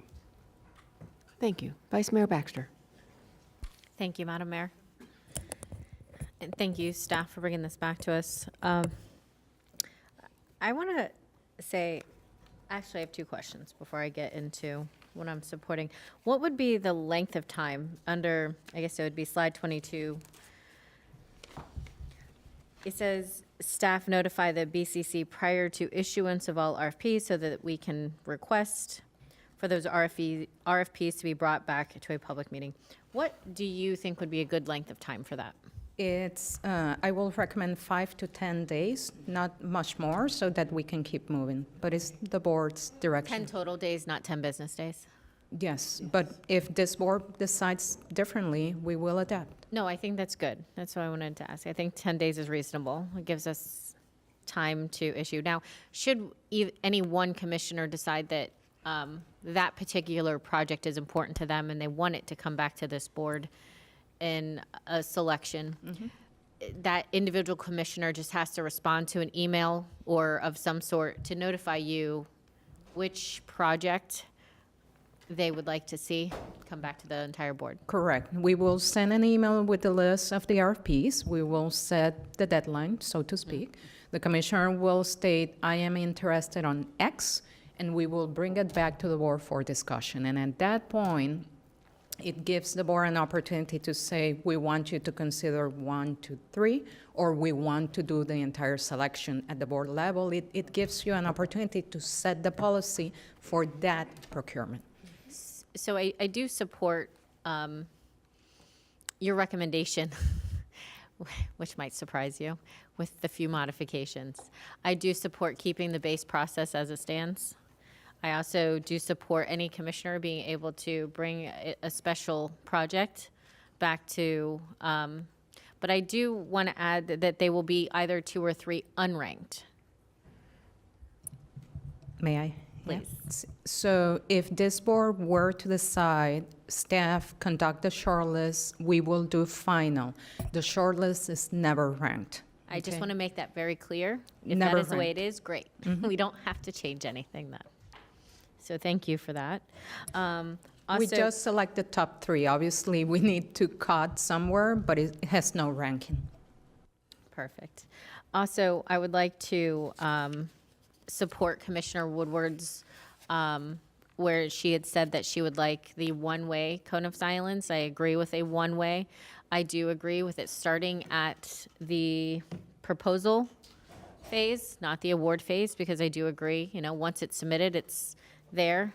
I don't agree that we have to disclose it because I don't want to create more work for everyone involved, but I do like the idea of it's a good practice. Like you had said that the other commission does state it. I just don't want it to be a requirement or something that, oh my gosh, I forgot to disclose something. But I do like the general idea of the practice, so that out there. And I don't know that I would ever want to sit on a selection committee. No. But I will say that I am usually for options. And I can't tell you that any one district might have something that is super important to any one commissioner. And that I would just like that option be available. No one has to do it. It's not saying, hey, you have to do this.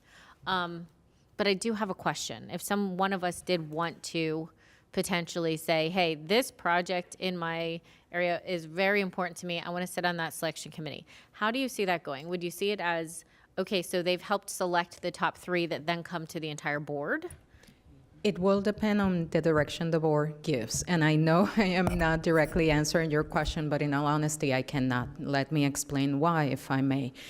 If we follow the recommendation and you say as a board, as a commissioner, please bring this item back, and then the board sets policy, it will be at that time when you will tell us as a board, we want to do the shortlist, we want to do the final, or we want you staff to do the shortlist and we will do the final, or we would like for this commissioner to be involved in the process, and he or she will have a seat at the table as the selection committee, and that might entail short and final, and it never comes back to the board for selection, or it might entail the commissioner sitting at short, but the board doing final.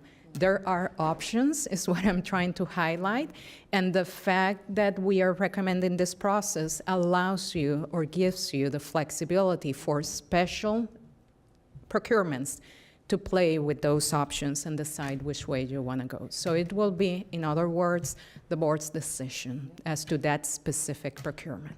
So as a part of the recommendations, you're saying that we commissioners, and I don't even mind bringing it to the board, say, this is a project that's come onto my radar. I would like to, and any one of us, sit on this selection committee. Would you guys mind if we do that and then send it how it currently is, or top 3, and you ask that question? Is that what you're saying? That's basically what I'm saying. What I'm saying, I'm going to walk through the potential process again. We send you an email with a list of every RFP. As a commissioner, you say to staff, bring this one, I want to discuss at the board. We will put together an agenda item that says, on this date, we notified the Board of County Commissioners, we've received a notification from Commissioner Baxter, we are bringing this item for direction, and that will lead to discussion by the board as to, based on the standard process, what modifications you want. Okay, so we're always elaborating from that base And level at that process. time, we can decide how we want it. We can also decide if we want to ask our board to sit on that selection committee, so on and so forth, is what you're saying. It might be. It just brings the discussion. Exactly. And if I may give you an example, if you allow me, I'm going to use airports as an example. In the case of airports solicitation, it might have been a conversation of, we want to make sure you include agriculture. We want to make sure you have food alternatives. Or it might have been, we want to see the last top 3. We will do final selection. Anything in between could have been an option. Okay. No, and I do. I like that, it at least allows for that conversation to occur. Selection. Yeah, no, I think that was it. I think I covered most of what I heard as well. So I will let the next commissioner go. Thank you. Commissioner Powell.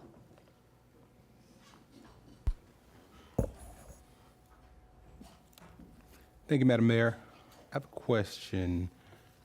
The recommended process, that recommendation, does that require any additional meetings, or is there a potential for additional meetings with that requirement? Because if we see some of those proposals that are in advance, and we have 5 to 10 days to review those proposals, would that then entail special meetings?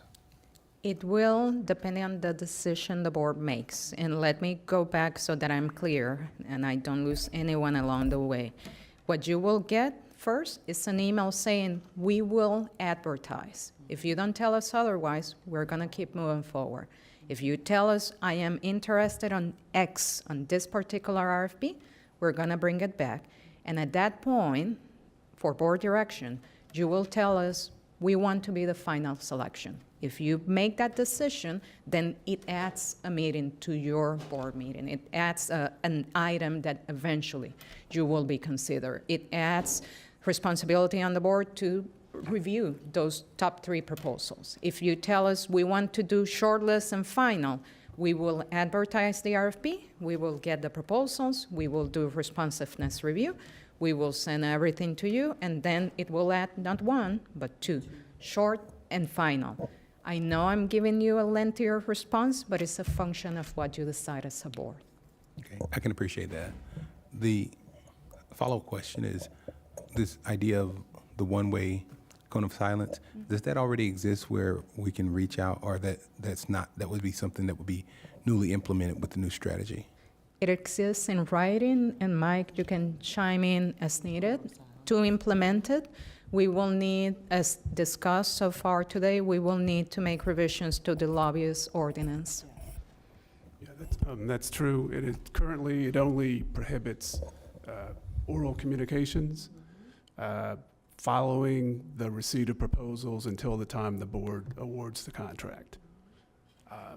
And I actually was going to ask for a clarification, because what I'm hearing on the cone of silence is the board now looking to start the original cone of silence at the time of advertisement, where there's no communication then, and then the one-way occurs at the time of, after the submittal of proposals.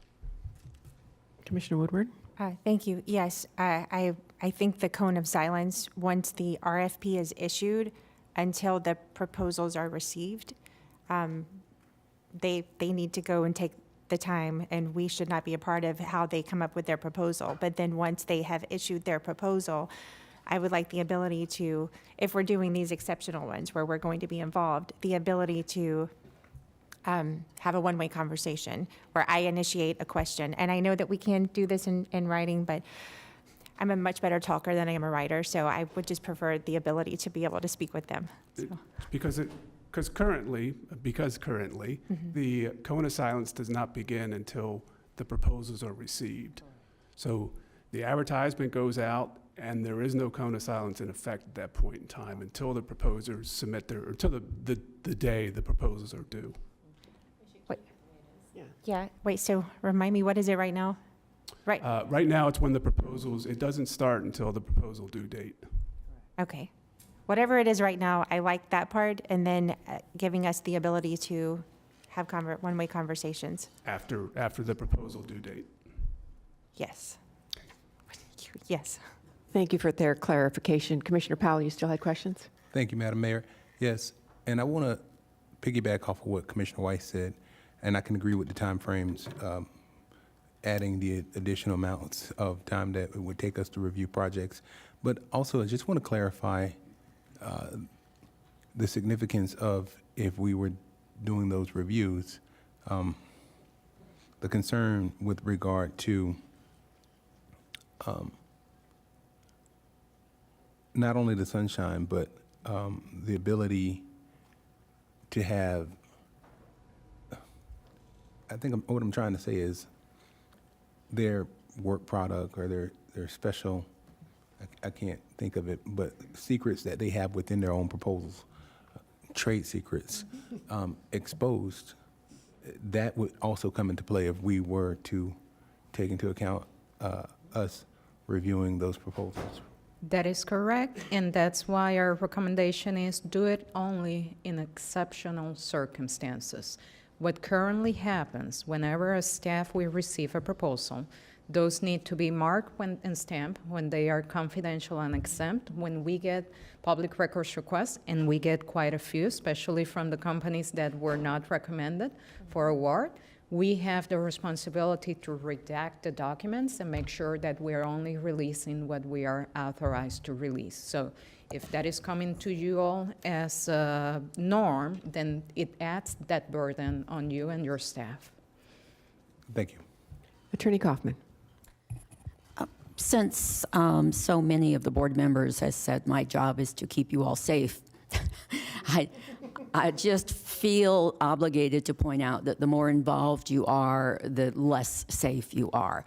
And the idea of reaching out to a vendor after they've submitted a proposal to ask a question is concerning to me only because you will be involved in protests. You will have to testify. You will be involved in litigation. Again, you will have to testify if it has anything to do with what you said or didn't say, or an unfair advantage, or any kind of arguments that people make because they're unhappy. So just be aware, you would probably be best to have a witness. You'd probably be best to take notes. Like I said, the more involved you are, the more exposed you are. Thank you. So for the first round, I'm going to actually pipe in a little bit. Option one is really the opportunity for us to give you input on what we want to see on the RFP. Is that correct? Are we referring to Pre-advertisement phase, option one? pre-advertisement? That's basically it. Because I think the reason we're having this conversation in the first place is because at the end of the day, we only saw it after all of the discussion. And we wanted to really have a little bit more input into what the RFP was going to look like. Correct. So I think for me, pre-advertisement phase option one is great, because if there's an RFP that comes out and say it's on transportation, before it gets completely formulated, I can say, have you talked to the city of Atlantis? Are they planning an airport? They already have one nearby, but I'm just saying. I mean, so basically it's our opportunity to give you input onto what information we would like to see in the RFP. So I think every one of us is in agreement with option one for pre-advertisement. So far, that's what I've heard. Vice Mayor Baxter. Question, I don't disagree. I actually agree with more information. And I think it's up to us to be prudent. So thank you, Attorney Kaufman. Staff sends, option one, you're talking about staff sending email notifications to BCC prior to advertisement of all. Because to your point, yes, we've had some RFPs where we maybe wanted some more input on what was in them, and we weren't able to see that. When you notify us of the RFP based on your recommendations, notify us of the issuance of all RFPs, it's already been through the entire process? No, it will be prior to advertisement. So I guess my point is option one could still happen then? Yes, we That's will. what I was asking. Exactly. So we will send you an email that has a list, nothing else. We have not advertised at that point, and we will say we are approaching advertisement. If you want us to hold not advertised so that you can give us policy direction, we will bring an agenda item. Okay, just make it, because I thought we were already doing that. I just want to make sure I didn't. No. If I may give you an example, Mayor and Vice Mayor and Commissioners, South County Admin Complex, I think is a perfect example. I personally drafted that RFP, and if you were to look at it and read it, it actually has everything you said during the board meeting in the introduction. The board stated that this needs to go one way or another, right? So that's what we mean. We have done it before in other special cases. Correct. I mean, I'm not interested in how many in RFP for, like, we need 37,000 widgets. I'm not interested in that. But if we're doing an RFP for the redesign of the North County complex, then yes, as a board, we might want input on that. So option one, I think, is a great option. Advertisement of receipt of proposals, I do agree again with option one. Evaluation and award phase, I do like option one. I don't necessarily believe a commissioner should sit on the selection committee, only because I don't want there to seem like there is a bias or any impropriety. I think us not being part of the selection committee keeps us above board, and we always have the opportunity to say yes or no to what the selection committee decided. But if we have input before then, and we have the ability to see the RFP pre-written and whatnot, I think that would give you the opportunity to get the input from the board. And as for us having 10 days to respond, and if we don't, then I think that's great. So that was the first round of volleys. So on the second round of volley, Commissioner Sacks and then Commissioner Flores. Thank you so much, Mayor. And I started this conversation, and I think we've really gotten some good consensus. So I would like either you, Mayor, or Isami to give us a sort of an idea of how we're going to proceed on this. And always, you're going to be bringing it back anyways, right, Isami? So we'll be reviewing this. I'd like to see an idea where we do it for 60 days, see how it works. I mean, I've never been part of the procurement process. I don't know if every time we order widgets, that's part of it. And certainly, I think that what you did here with Isami and incorporate minor modifications, allowing for increased BCC participation on page 22, really brings it all down to what we all want, which is give us an idea of what the county is doing with our money. And whether we want to get involved or not is good, because it's important for us to know the big issues, the big money issues, like the airport or North County administrative. So I think that the mayor kind of brought it together on that, and you did too, Isami, on the bottom of page 22. So if we could have somebody just pull it all together, don't ask me to do it, but pull it all together, I think that we're all on the same page. Thank you, Mayor. So Commissioner Flores, you want to go ahead, and then I'll have Isami kind of give a roundup of what she's heard, and then the vice mayor can. Absolutely. I thought you had just done that, but it's that's okay. Yeah, I thought so too. The one thing that I did not cover though was what do we want to do about the one-way communication? That's the one thing that I didn't really say anything about, but. So basically, I just want to go to your overall summary to the evaluation and award phase option. You mentioned option 1. In my end, I checked off option 3. So I guess I just want to see what the difference is. I would like staff to do the selection process. I would like to receive or see the evaluations and ranking system.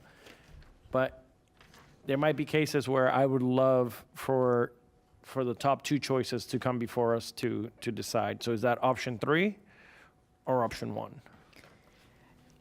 I think option 3 is for every award. Option 1 is if there's something that we want to pipe in on. Okay, so that's what I'm asking for clarification. It's option 1 would be, let's use transportation master plan. We wanted to see the final 2 candidates. Would that be option 1? Yes? Commissioner Flores, may I? Whoever wants to answer, I don't care. So the thing that keeps being reiterated is actually on the staff recommendations page, on page 22, incorporate minor modifications. So so what I've understood, so please correct me if I'm understanding incorrectly, is that any RFP that's going to be issued will all be emailed to all of us. That's right? correct. And then we have 10 days to respond. They will agenda an item Correct. to bring it back to the board to discuss. If we want to add anything to that RFP, take it out, how we want them, if we want 3 final unranked, any of those options, well, then we can discuss at the board meeting of that agenda item. That's what I agree with, yep. And so that's, where that all stood. The only thing I think we haven't agreed, we've had 2 different discussions on the cone of silence, how we want that to apply, and how we want. I guess my concern is that when we select an option from evaluation and award phase, that we're not saying that this is one way we're going to do it and it's never going to come before us for the final selection. So as long as we have a say at the RFP process, then I'm okay with it. May I Yeah. give this board a recommendation? Slides 7, 8, and 9 intended to give you options as you requested. But I will truly appreciate it if we can work from slide 22, Okay. which is our recommendation, because what we did was to take the best we found of everything to balance the process. That's what's behind the recommendation. So I'm gonna walk through what I have heard, and hopefully this will be accurate. Based on the recommendation, we will keep the current process, which means staff runs selection for the vast majority of the RFPs, minus those that the board says, we want you to come back, we are going to tell you how to run the process. And to achieve that goal, it means that we will send you an email before we advertise. We will not advertise before we send you an email. We will give you 10 days, that's the magic number I heard, okay? 10 days to respond. If no responses are received, we will publish the RFP as we usually do. If a commissioner says, I am interested, we will draft an agenda item, bring it to this board, and this board will give us direction as to how it wants the selection process to proceed. Once the board gives direction, we will run that selection process as per board direction. For every other RFP that the board does not say, I am interested, we will run the selection process as we currently do. We will do short selection, we will bring you a final recommended company for award. You will be involved, I'm gonna call it the extra step, on those that you choose, not in the bulk, in the vast majority of the processes. So that will be our recommendation at this point. That is what I like. Thank you. So we have direction, then that brings us to the second topic. And that direction is direction we can implement fairly quickly because it will not affect the PPMs. We will just issue a directive to the department heads, letting them know that moving forward, they need to notify. So that one you will see in short order. Cone of silence. It is on the lobbyist ordinance, which means to implement whatever change this board may interest, we will need to do a public hearing, the typical process for revising an ordinance. So it's going to take a little bit longer, but first we need to understand what you would like us to do. And I'm going to ask two key questions. The first one is the term, how long it will be in place, the cone of silence. Do you want to keep it as we currently have it, meaning to say from proposals received until award? Or do you want to open that cone of silence so that it starts at advertisement and ends at award? So that will be my first question. I think it should stay the same. Okay, so keep the cone of silence as it is. Then on the length of it. Second question will be, we heard you say you would like us to facilitate one-way communication verbally, not in writing as currently stands. Is that direction that the staff is getting? Should we proceed that way? Yes. I think you've heard enough input that that's what most of the board is looking for. Understood. So, Mike, I believe. Just want to say, with the one-way communication, I do want to, and we're going to have to bring that back, and I believe we're going to have to go to the Ethics Commission as well to talk about that based on where it's located in the code. I do want to look at it from the standpoint of this new process, because that may be problematic under the new process where this board is going to be sitting as basically the final selection committee. So I mean, that's something we can look at and bring back when we bring that ordinance back. Why don't you bring back the pluses and the minuses to us on that? Okay. Attorney Kaufman.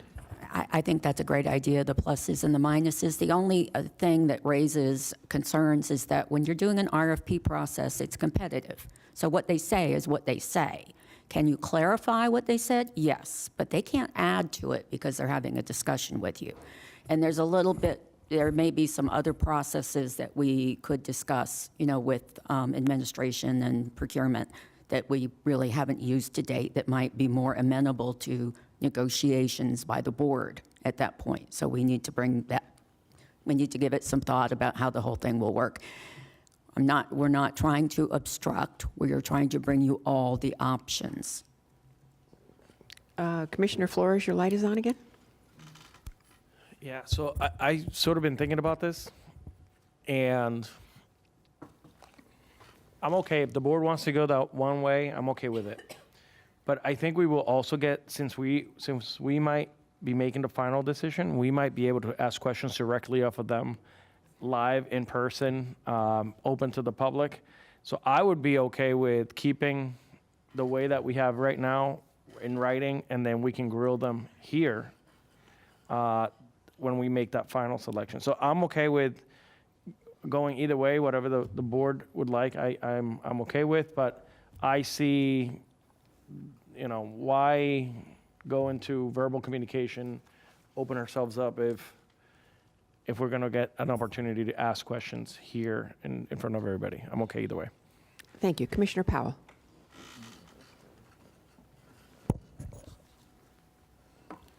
Thank you, Madam Mayor, and thank you, Dr. Ajala, and your team for this presentation. The concern I have with the communication is just think about the fact that we're dealing with major contracts, and sometimes when people don't win the bid, they protest, it could end up in court.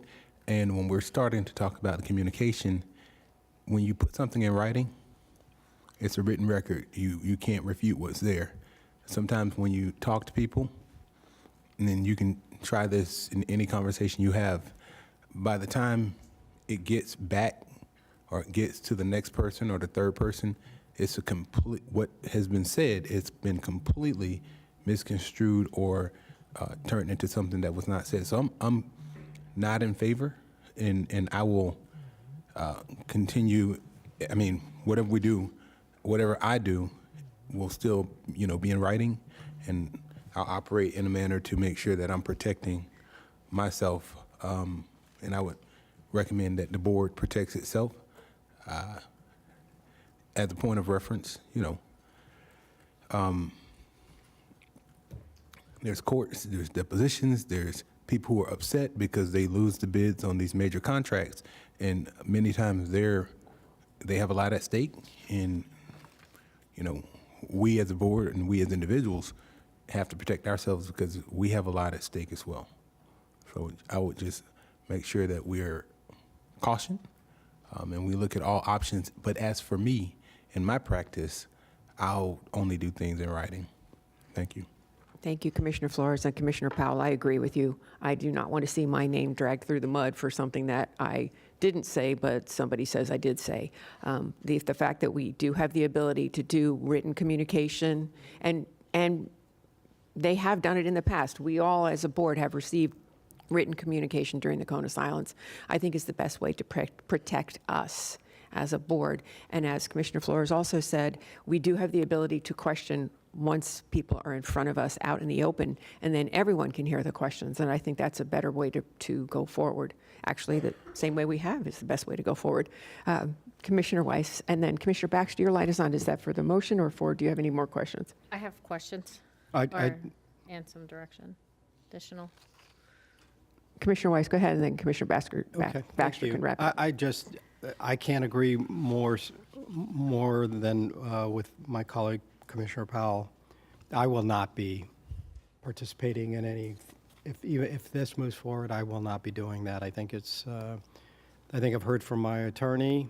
I've been advised I do not want to be involved in that kind of litigation. I do not want to be deposed if I can avoid it. And I think it just opens the door for other issues. So on advice of counsel, which not always take, but today I will not be participating. Thank you. Vice Mayor Baxter. Thank you, Mayor.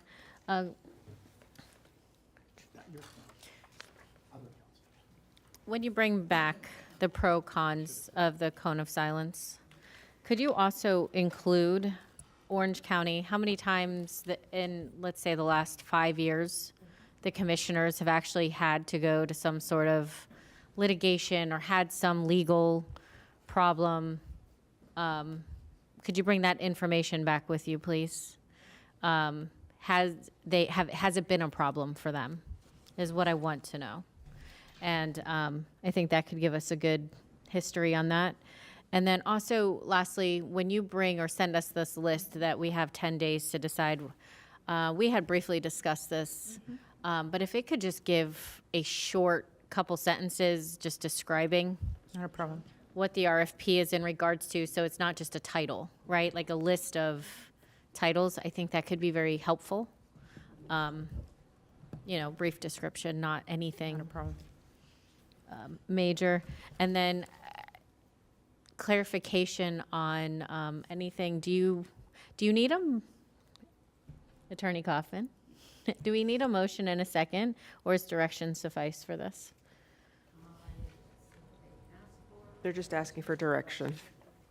I think you've gotten I think good direction. you know, so I don't need to elaborate on that. So I think with that, we're done with item 5A1. Madam Mayor, if I, just real quickly, I just want to clarify on the one-way communication piece.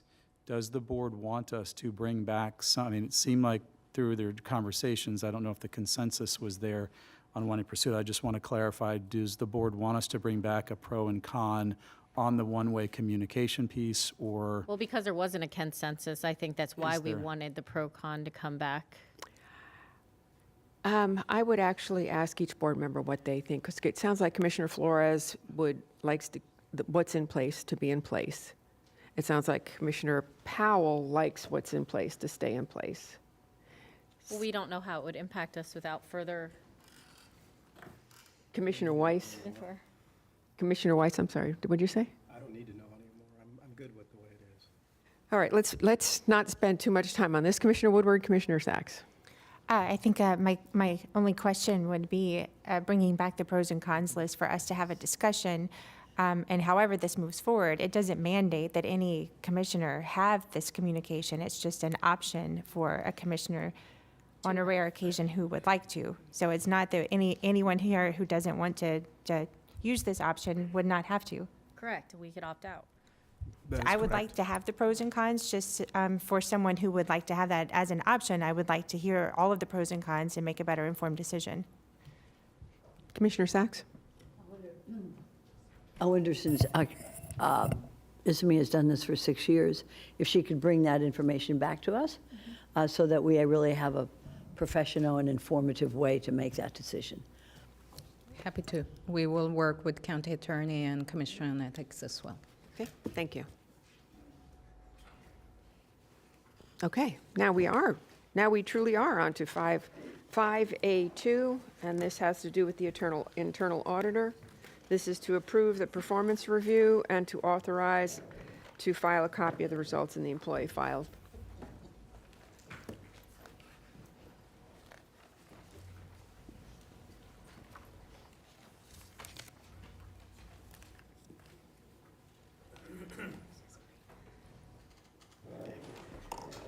All right. Any questions or comments?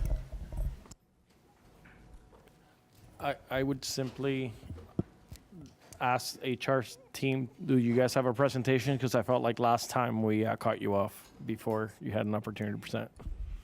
The presentation is just a review of the summary that you have received. Do we need the presentation? No. Commissioner Sachs, your light is also on. I agree. We don't need a presentation. Okay.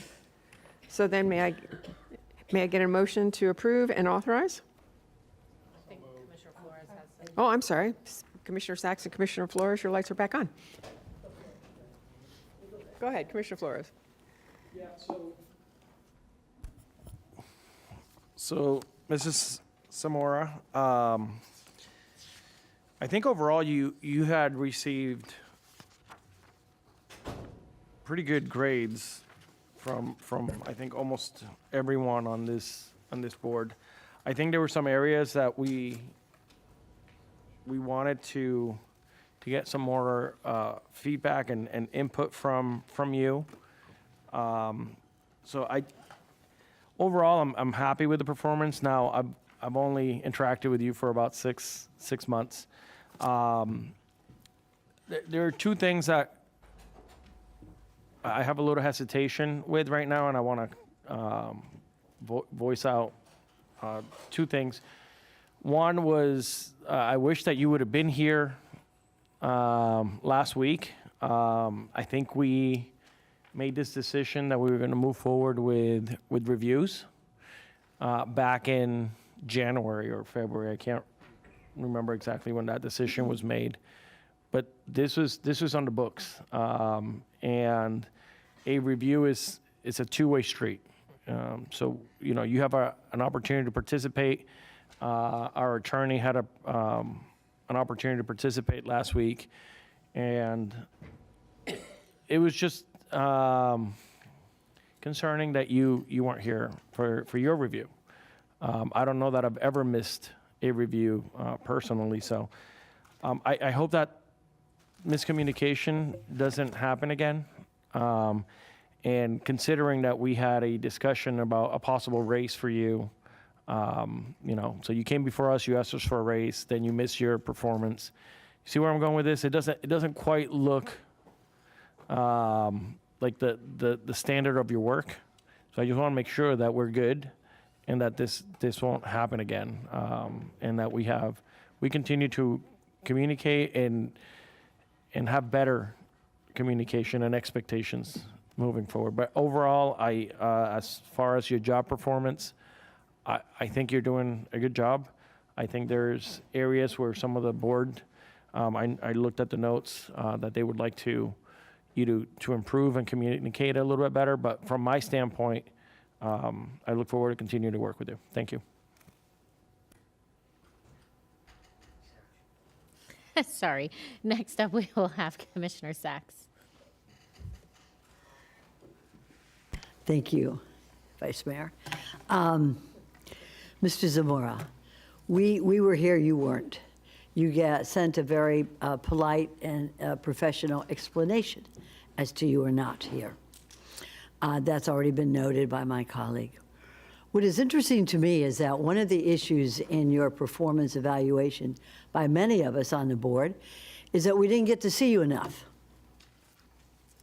It's kind of indicative of not being here for not even knowing that or thinking that you should be here. So it's consistent with what the needs improvement area is in your evaluation. We need to see you more.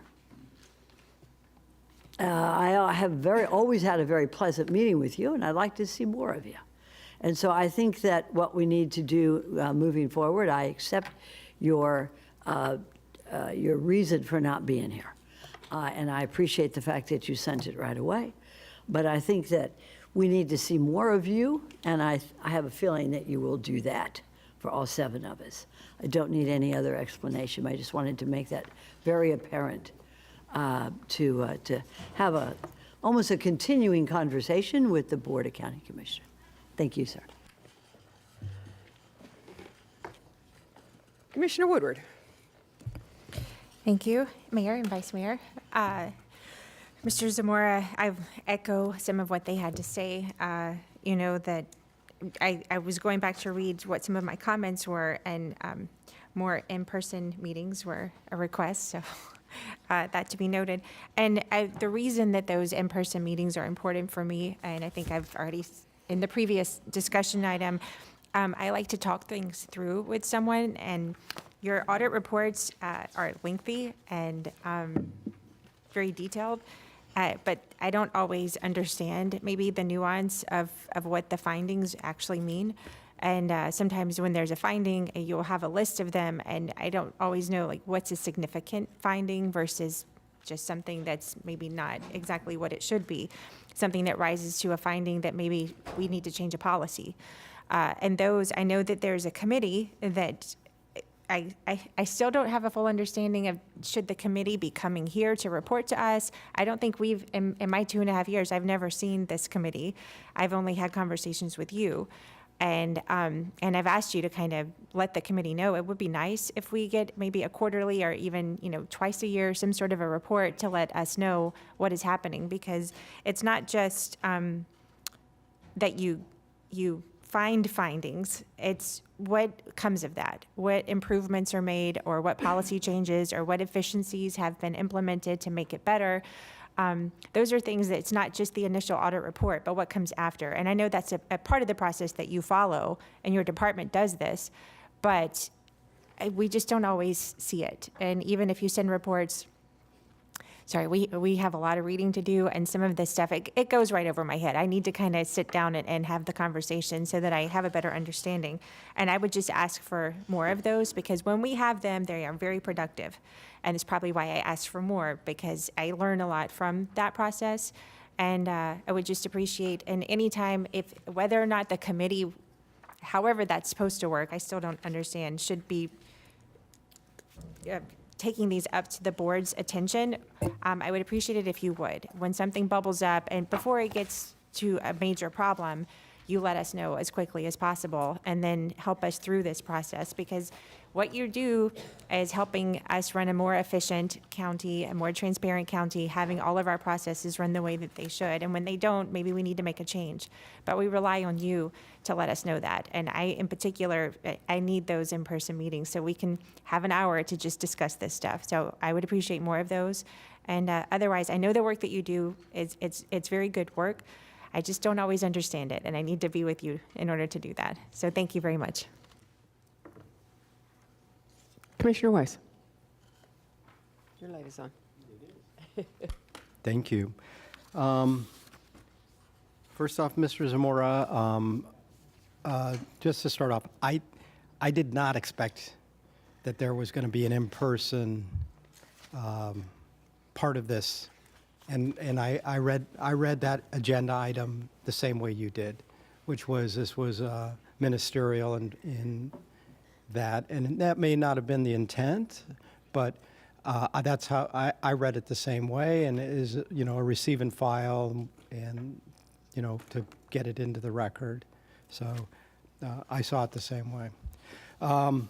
As it relates to your performance, I just want to say, you know, having the opportunity to work with you for a few years and to see the transformation you've made in the department, the modernization, the use of new tools and technologies to make your department more efficient and effectively more effective, I think is, you know, that's kudos to you, and I hope you are able to continue to move forward in that regard.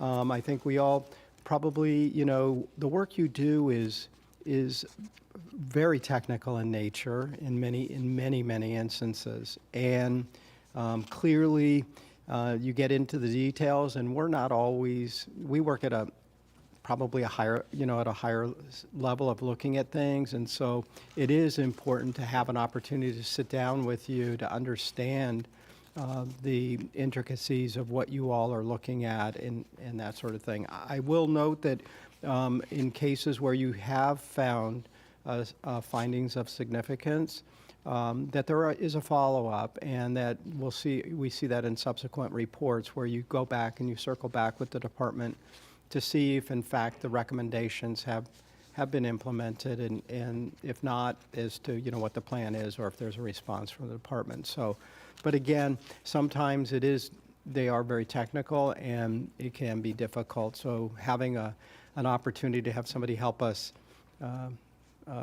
translate it into common language would be beneficial. But other than that, I think your department is doing an excellent job, which I think speaks to you, and that, you know, we're making our departments more efficient, making sure they're following the policies as laid out. So thank you for your service. Vice Mayor Baxter. Thank you, Madam Mayor. Mr. Zamora, I agree and disagree with the fellow commissioners. I do agree. I think if we have an evaluation of any sort, I would never assume my presence wasn't required. I wouldn't say that there's too many items on our agendas that specifically are related to one person, and that agenda item, I guess it was in an A and a B, would be two people, but still to the point of probably would have been here. But I can also understand where the misconception may have come in, and this is a learning process. We just set up first evaluation process for administrators, attorneys, and auditors, so I could see there's obviously going to be some kinks to work through. On another note, I want to say I've really enjoyed working with you. I've enjoyed the process. I have enjoyed the information. I do agree. I'd like to see you more. I would like to know more about your committee that, again, to Commissioner Woodward's point, I wasn't even aware existed for at least a year, year and a half after taking office. I think that's a problem. And to your defense, there was another auditor here. So I think it would have been his responsibility, and I would think you probably assumed we knew by the time you took his role of their existence. So I don't blame you for that. How do you, let's say that there's a specific department or function of something that we want audited. How do you suggest, or what is the current process of how we bring that to you? Okay, thank you, Madam Mayor, Vice Mayor, and Commissioners. I appreciate the opportunity to speak about the evaluation. And if I could, just before I answer that question, yes, it was clearly a misjudgment of why my attendance was not here. After the fact, it seems appropriate that I should have been here. I clearly was under a different understanding. I take full responsibility. I should have been here regarding anything that has to do with my role. So I appreciate that and those comments. When it comes to input from each commissioner, whether we meet annually for the risk assessment gathering of what all the issues the county faces, or if it's one-on-one during another meeting, I have to make sure to balance what each commissioner feedback is giving me to be sure that it, one, aligns with the rest of the risk in the county, but also to be careful that I'm taking direction from the board as a whole, because that's technically how the direction comes to me, as far as if there's something the board would like me to audit. But I will tell you that I take each piece of information and feedback that I get from each commissioner and incorporate that into our risk assessment model.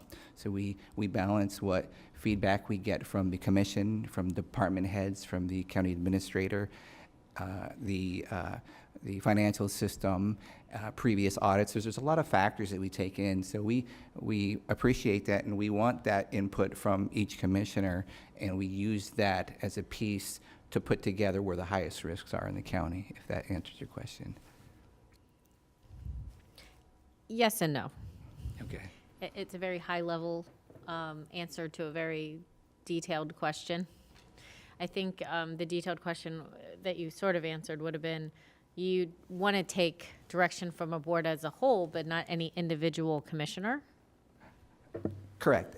That's to be in line with how the county ordinance reads. And so I'm just trying to be careful to still get the input and the suggestions from each member. You would know better than me. You're the auditor of the policy, how it's written, how it should be followed. I'm not questioning that by any means. Right. I guess my next question would be for either the administrator or the county attorney. Do we currently have a process now that allows us, outside of commissioner comments, the ability to give direction on any department we would like audited, or are we asked, or is there an appropriate time and space to do that? And to follow up to that, before you answer it, is if we don't currently have that in place, could we then get every 3-4 months, something that is on an agenda item to say, give us an update. What are you working on? What are you doing as a board as a whole, instead of just individual meetings? Because I don't know that you've ever, and maybe I'm not remembering, but ever sat in front of us other than, hey, we had this, we looked at this, and given us a singular update on a singular project, actually come to us and say, these are all the things we're working on. Is there anything else that you would like to assess? So, is there a current process that I'm unaware of? Mayor, thank you. Right now, no. There is no way for an individual board member to give direction to the county auditor as to what to audit, other than in the annual, he has the board give approval of his annual audit plan, and you have opportunities then. And I think that what he said is he does take into account all the requests of the commissioners during the year. There's certainly no prohibition on him coming and discussing what he may be auditing at present, except for the fact that some of the information will not be public at that time. And so he can't discuss status of ongoing audits, but he could talk about what's coming up. He works for the board, therefore the board is always able as a board to give him direction as to what they want audited. But it would be very difficult for him to take 7 commissioners and go in 7 different directions at once. That's not what I'm asking. I'm asking, is there a process in place for him to come to the board as a whole on a regular basis outside of 1 meeting a year? No, but he can certainly do that if that's the board's direction. I think everyone has said we want to see more of you. And I don't know that we want to burden down a system, but whether it's 2 or 3 times a year, I don't think 1 is appropriate. I'll wait to see it my fellow commissioners, you know, if they have any input on that. But just, and again, high level. We don't need details. We don't need things. But what are you working on at a very high level? Which departments and, you know, that sort of thing that are currently being evaluated, and which ones have been finalized, and what that timeline looks like, I think is a very high level ask. And if any departments aren't cooperating too, I want to know that as well. Please. If I may, yes, thank you. What I'm hearing, and thank you for that feedback, that's always helpful for me to hear so that I can do better and meet the expectations of the board. What I'm hearing, it seems to mirror what I do with the audit committee. Because since we meet quarterly, we discuss the audit updates, we discuss risks for the county, and as the advisory committee for internal audit, that's where we have that work discussed. But what I'm hearing from the board is the board wants to hear it as well. So I don't have a problem with that. If I could just offer some feedback on the evaluation and kind of back into that, I want to thank everyone for the input and the feedback I got in this evaluation process. I reviewed the numerical ratings and the comments, and as we talked about, one of the main themes is more communication, and I agree with that. So going forward, I will initiate more one-on-one meetings, and then I will initiate more maybe quarterly meetings at the board level as well. That allows the board to get updates on what we're doing, where we're going, and some risks that we face. So yes, I can certainly going forward take that into consideration. Thank you. Also, just one of the things that was read into the record by Commissioner Flores was to develop evaluations for our audit team. And I just wanted to report that since then, engaged with Human Resources and County Administration to develop a process to evaluate the audit staff and make sure that we're accountable and we're growing professionally. So that was a helpful suggestion that's been engaged. I want you to know that we've heard that and we're moving forward with that. And I just want to welcome any further feedback at any time. Reach out to me directly to discuss what can I do to help meet the board's expectations? How do I get better? The only way I'm going to know that was with feedback, so I appreciate the honest feedback. I do take it to heart, and I remain committed to professionalism and transparency, and I want to bring results that support this board and the citizens and the residents of the county. Thank you. And Commissioner Flores, anything to add? Yeah, I guess I have a question. Do we provide input into the risk assessment? Does the board? I've only been here 6 months, so I haven't done a full year, so I don't know if we do a risk assessment.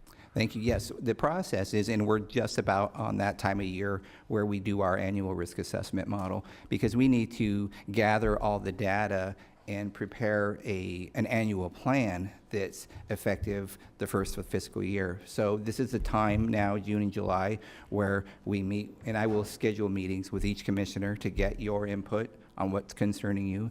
I will schedule meetings with the county administrator, the assistants. Some of the more particular or significant departments is meetings with ISS, because they are very prevalent in a lot of our county operations. Again, we consult the Advantage system so that we understand what the financial documents are. But this is the time of year that we do that. So you'll be seeing invitations so we can come and get your each commissioner's input for that risk assessment model. Excellent. And I guess my last comment, and I brought this up to you when one of our meetings, that it might be good for you to be located in this building. That way we can run into you more often, we can see you more often, we might have more communication more often, which is sort of what I'm hearing. I understand that your team is elsewhere, and it's hard to manage a team when you're elsewhere, but we only have 3 individuals that report to us. It might be good that we were in the same building. That's just something for us to consider. And by the way, thank you for implementing that. I think it's great to have transparency in government and that our employees know where they stand. If there's room for improvement, if they're doing a great job, I think doing that process, I think it's good for everyone. Thank you. Agreed, thank you. Thank you. Vice Mayor? I just wanted to add on to Commissioner Flores' point about you being located in this building. I like that idea. And I think we've recently, as a board, but prior to Commissioner Flores being here, voted to let the property appraiser and the DMV are going to go to another location, which would free up maybe some space for you to be in the building, which would be I'd be very appreciative of that as well if you were here. So thank you. And Mayor, with that, I will make the motion to approve agenda item 5A1, excuse me, 5A2, A and B. I have a motion and a second. All in favor? All opposed? See that motion carries 7-0. Now, we made a note that we were going to take a break at 1 for lunch. We have a 15-minute presentation on disaster preparedness. I know that Career Source is here. I don't know if there's anything we need a presentation on for Career Source. I'm sort of jumping around here. I apologize. I may want to reorder the agenda quickly so that maybe we can get out of here by 1, and because we come back at 2 with our budget presentation, and what we haven't finished will then be after the budget presentation. Mayor, I move to reorder the agenda, and we take 5C1, A and B. You want a Career Source first? Correct. Now, and then continue with the rest of the agenda after lunch. And D is probably... Excuse me, and I will amend that motion to include 5D1. Perfect. A and B. So does anyone need a presentation for Career Source, which is item C1A and B? I don't need a presentation, but I have some 3 questions. Okay. On Career Source. A short presentation, just because it's an interesting. Okay, then we're going to run over short. past 1 o'clock. So if anybody had a meeting at 1 o'clock, we're going to run a little bit over. She can go fast.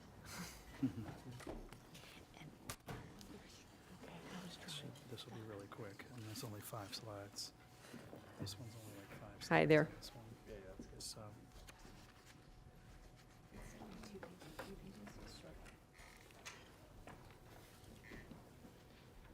Good afternoon, and thank you so much, Mayor, Commissioners, Mr. Bonner.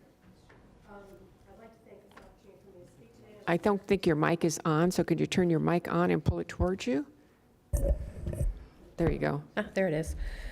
So thank you for this opportunity to let me speak today on internpalmbeach.com, which is an online internship and apprenticeship portal that is part of an initiative which we are working with the Business Development Board, the county, and Career Source to really broaden talent recruitment and retention within Palm Beach County. And it's in a partnership with so many other, it will be, with so many other businesses to retain our best asset, and that is our young youth and our educated youth. Our talent is our largest export in Palm Beach County. Each year, high school and college students will move out for other opportunities from our county. So this portal will tackle 3 agenda items. It'll be, how do we keep our educated talent local? How do we enhance workforce development? And how do we improve our long-term economic competitiveness? To answer that question, it's access. Access to internships, apprenticeship programs, and career opportunities that are offered locally. This portal will directly align workforce with industry and economic development priorities for the county. It'll strengthen youth engagement locally and increase retention of our educated youth. It will bridge disconnected youth with other opportunities and help our local businesses, and provide increased access to underserved communities, ensuring that all students in every zip code have a work opportunity. And it'll also help us recruit candidates from outside our county that have experiences in education that we need within our community. So this tool is called internpalmbeach.com. It is a website that's already got its branding, internship.com, and emails, addresses, everything is set up. This is actually the look of it right now. Start your bright future in the sunshine. This is the picture of the website.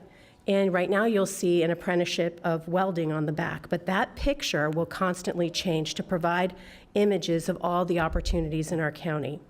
And at the top, you will see submit your job. That is for businesses to submit their internship opportunities.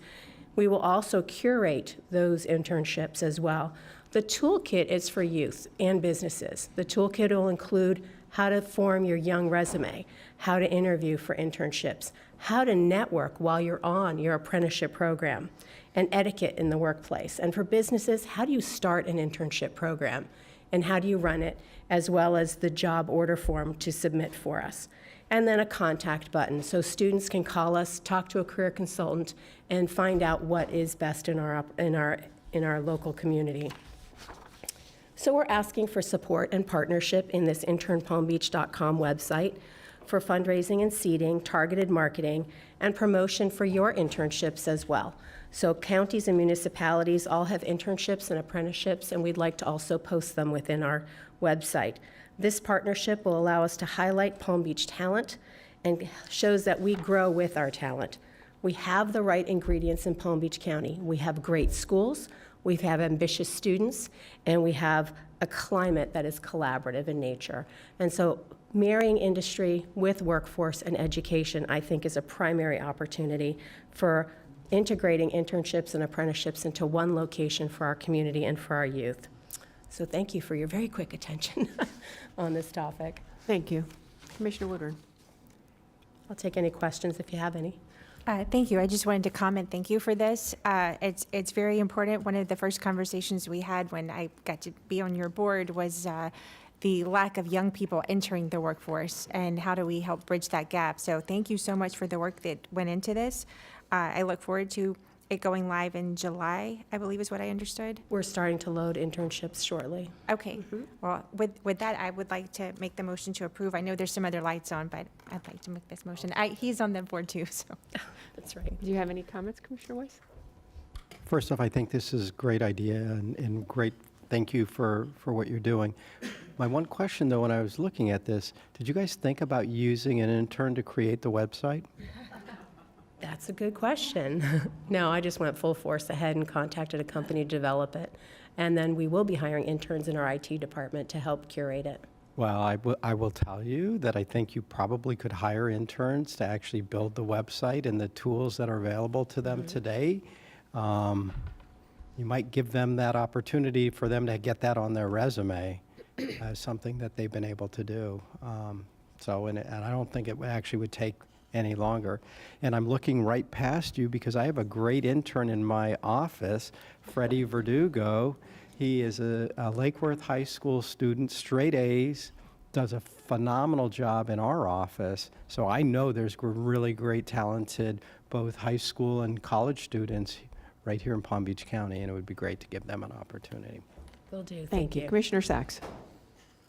Thank you. And I want to thank you, Satoya. You and I have worked together for many years on this issue. And I know that Commissioner Powell is also, we know in the legislature. My question is this. I saw the cost. You're asking $20,000 from us.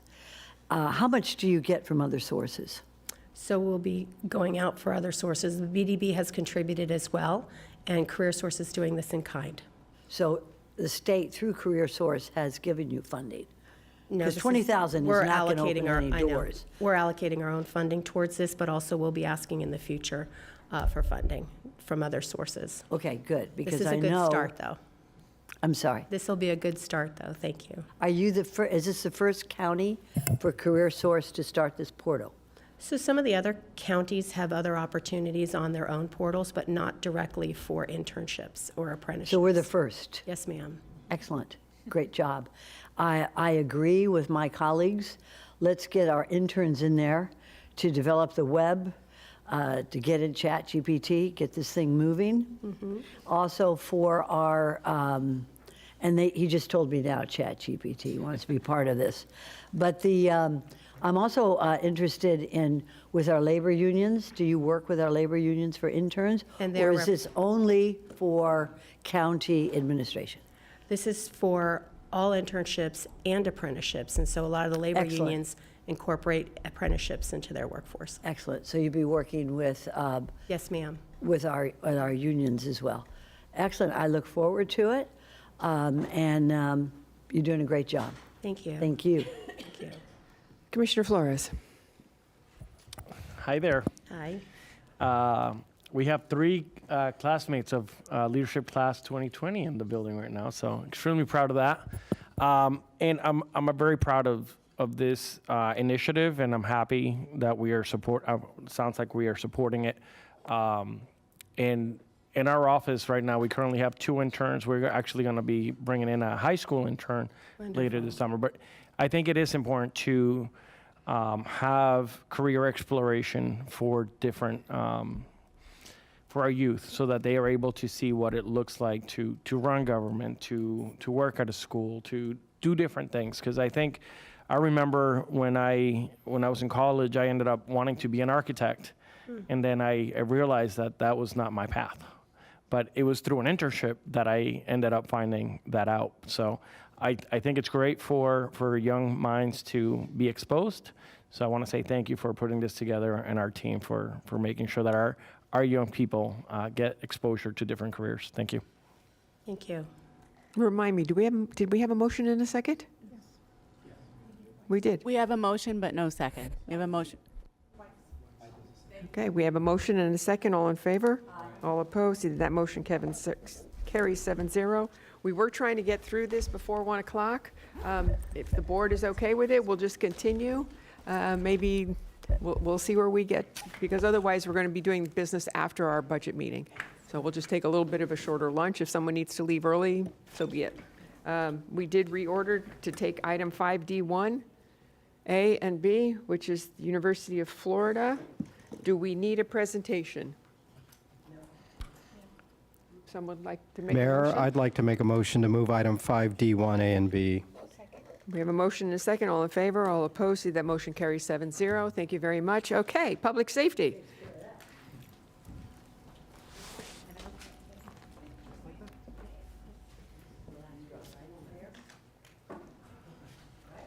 Greg, how do you want to handle your comments? How did you want to handle your comments? Because Don's been sitting here all day.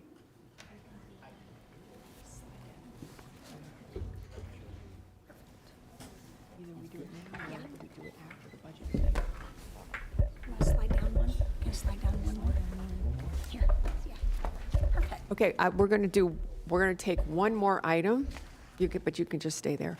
I know that Commissioner Weiss has board direction that he has Don Chester here for, and I don't want to keep Don here the rest of the day. So if it would be okay with the board, I'd like to move that item up for the moment. I agree. Okay. All right. Commissioner Weiss? Thank you very much, Mayor. So you all received an email from my office. I am requesting at our July 8th meeting on the agenda that we include the directed payment program for our authorization for our hospitals. Does anyone have any questions? We have a motion and a second. All in favor? Aye. All opposed? See, that motion carries 7-0. Have a nice day. Okay. Thank you. Now, Commissioner Powell, your light is on? Yes, Madam Mayor. With regard to that motion and second we just passed, we will have an opportunity here, discussion with regard to that particular item prior to being brought to us, or is that during the time it will be brought to us? I know that Don has been making the rounds, but he's more. Have you been able to meet with Commissioner Powell yet? Yes, we did yesterday. But we would just like to make our presentation on at your next meeting. July 8th. Because that's when it has to be approved. Okay. But all the hospitals will be doing, not just Yes, yes, yes, We yes. understand your other issue, and we'll address that as best we can at that time. Does that answer your question? Thank you. For clarification, I also had a conversation with staff and Assistant Administrator Duran, and I wanted to make sure that I could hear from both at the same time so I could understand exactly what the issue is. I heard from Mr. Chester yesterday, and I heard from Assistant Administrator Duran. So I just want to see how we can bring those conversations together to get a better understanding and see how we can negotiate. And that would be the presentation on the 8th. Thank you. I know we had a motion and a second, so all in favor, all opposed. See that motion carries 7-0. Thank you. Okay. All right, thank you. Good afternoon, Mayor, Vice Mayor, Administrator Von Laren, and members of the board. Again, Stephanie Shanahan for the record, Director of Public Safety. Today, we're going to provide a brief but important update on our disaster preparedness efforts for this storm season. With me today is Mary Blakeney, Director of Emergency Management, along with Sherry McCorkle, External Affairs Specialist from the South Florida Water Management District, and Tommy Stroud, Executive Director of Lake Worth Drainage District, as well as David Bahar, our Assistant County Attorney. And I'm going to turn it over to Mary Blakeney to begin the presentation. Thank you. Good morning, Mayor, Vice Mayor, Commissioners, Administrator Von Laren. I thank you for allowing us to present to you today, and we hope you don't have to dig into your disaster snacks to eat before 2 o'clock. But it's really important today that we present to you. We're going to give you a little bit of an emergency management overview, talk about our core hazards, just do a really brief recap on the 2004 hurricane season. Looking ahead to 2025, we're going to also talk about our drainage systems, the preparedness cycle and where you can fit in. Obviously, we've talked about this before, our vision. We really work as a team here in emergency management. Our vision is to be a world-class emergency management agency responding to any disaster that would impact our community. And as you know, our disasters are more than just hurricanes. We're more than just the hurricane people. We have several core hazards that have been identified throughout Palm Beach County, and we spend all year long addressing those hazards, whether it be floods, fires, tornadoes, hurricanes, hazardous material spills. We work with our partner agencies to ensure that we have the structure in place to meet each of those hazards.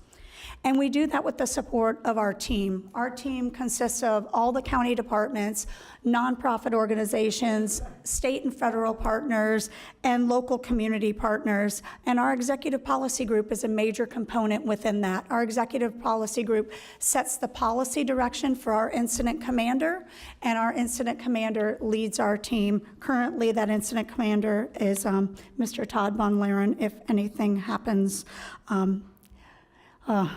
in the near future. So we don't look to having that happen, but you know, it is a teamwork here within the county when it comes to disasters. So where are we at today? We're 10 days into the 2025 hurricane season. So last year we had an above average predicted storm season. Palm Beach County only had to activate one time, and that was as the approach of Hurricane Milton. Although we weren't directly impacted by Hurricane Milton, as we saw, we had tornadic activity within our county that impacted our residents. So this year, NOAA is predicting another above average year with 13 to 19 named storms, 6 to 10 hurricanes, and 3 to 5 intense hurricanes. But we know hurricanes aren't getting weaker, and they're not getting less frequent. As you'll see here, 25 hurricanes have made landfall in the U.S. since 2017, and 11 of those storms were major hurricanes, Category 3 or greater storms. So that's a lot of storms making impact to the U.S. since 2017. And as you will see here, all but one of those catastrophic 150 mile per hour or greater storms were a tropical storm or less within 50 hours of making landfall. So we're seeing rapid intensification, not a lot of time to prepare for these catastrophic storms. And as you know, although it would make landfall within 50 hours, a majority of the effects of those storms and the impacts of those can be felt 12 hours even before that. So preparedness is so important. But regardless of this forecast, it just takes one storm to impact us. So that's why it's really important that preparedness cannot wait. Here you're going to see Palm Beach County. We've been very lucky. We've been very fortunate, as you can see here. This is the storms that have impacted the area since from 2010 to 2024. Over this time frame, you can tell Palm Beach County has been very lucky not to have that direct impact. But our residents need to know their evacuation zone. They need to understand if they live in an evacuation area, and the time to learn that is now. So how do we evacuate people? Evacuation within is based on the risk associated with that storm. This is true of all emergency management agencies around the state, except for people living in manufactured homes and mobile homes. We evacuate because of storm surge. So it's really important that individuals that could be impacted by storm surge understand that risk that's facing them. And the storm surge is the rising of coastal floodwaters that could impact our community. Although we're a different makeup than the West Coast, where we've seen catastrophic storm surge in recent years that have come in from the Gulf, producing upwards of 22 foot of storm surge. Palm Beach County may not experience that great of storm surge. We could experience 6 to 9 feet of storm surge, but what's different to our coast is wave action. And that's not what was really experienced on the west coast of Florida. They didn't have the large wave action. So you add high rising storm surge and wave action, we could see storm surge and flood impacts miles in from the coast. And one of the outcomes of Hurricane Ian, after it made landfall in Lee County, the individuals that survived, that did not evacuate the coastal area, were asked, why didn't you evacuate? And the response was a lot of them didn't realize the water would leave the sand. Water will leave the sand, and that's storm surge. It'll come inland several miles. And in Lee County, it went inland 6 miles. So people need to understand if they're in an evacuation zone, they need to understand what an evacuation zone is. Late last year, the National Hurricane Center produced a new experimental graphic. And you'll see here on the screen, it will be experimental again this year, but what the Hurricane Center has done is they've taken the focus off of the cone, which is really important for us. The cone only predicts where the center of the storm will make landfall. This new experimental graphic displays all of the hazards that are around that cone when a storm is approaching. So it's really important for individuals not to focus on the cone, but to focus on the hazards that can impact you where you're at. And we're excited that that experimental graphic will be in place, because when a storm is approaching the coast, if it does a small little wiggle, like we saw with Hurricane Dorian, 25-mile wiggle could mean hundreds of miles of impact when it reaches landfall. So wiggles really matter, and it's really important for individuals to stay vigilant all year long when a storm is approaching our community. A little 20-mile shift can make a big difference to where a storm is going to make landfall. And it's so important for our residents to understand the hazards within a storm. It's not all just about the Saffir-Simpson wind scale. That just looks at the hurricane force winds, but there's flooding, there's storm surge, there's tornadic activity. And as we saw in Palm Beach County in 2022 with the landfall of Hurricane Ian, and then again last year in 2024 with the landfall of Hurricane Milton, Palm Beach County can be impacted by a West Coast storm. And we saw that in both those cases with tornadoes that made great impacts within Palm Beach County. But rainfall flooding is the #1 cause, whether it's rainfall flooding, inland flooding, storm surge flooding, that's the #1 cause of individuals and fatalities, individuals dying of fatalities or having fatalities during hurricanes. So we've invited today. I want to turn it over to both Tommy Stroud from Lakewood Drainage District and Sherry McCorkle from South Florida Water Management to explain a little bit about our drainage systems here. All right, I'm going to say, we were told this was going to be a 15-minute presentation. That was 15 minutes already. We're going to fly through this very fast. Very quickly. Thank you very much. Hold on one second. Commissioner Woodward. Could I ask, would it be too much trouble to have you come back after? Because I think this is important. I don't want you to fly through, but then We have budget at 2 o'clock. I know we have, but I mean, you would be coming back after budget. Not a problem It's important. Not I a do problem want to for hear any it, of us. but I know that a couple of us, we have stuff that we had planned to be doing in this time, and I don't want you just to rush through it because it is important. Would it be too much to ask you to come back after budget? Definitely go through it. And Mayor, we may be able to pick this up. I know we've said budget is at 2, but we might have a little bit of flexibility if we want to just conclude this presentation at 2 o'clock before we go right into budget, if that's okay. It's not like matters by the public. We don't have to do budget at 2. Is that correct? It's Madam been noticed for Attorney? 2, but if people are in the room at 2, that's fine. I mean, we just never want to go earlier. So Yeah. if we want to, and I apologize, I know you've been here all morning, but this is what happens with board meetings. If it would be okay with the board to pick up this presentation at 2 o'clock, because I know we did give a hard stop for 1 o'clock for lunch. I apologize. Would that be okay with the board? Yeah. Okay. And you guys? So, Tommy, when we come back, you'll be up first. And we'll see you at 2. Thank you. I do want, this is good stuff. It is. It is.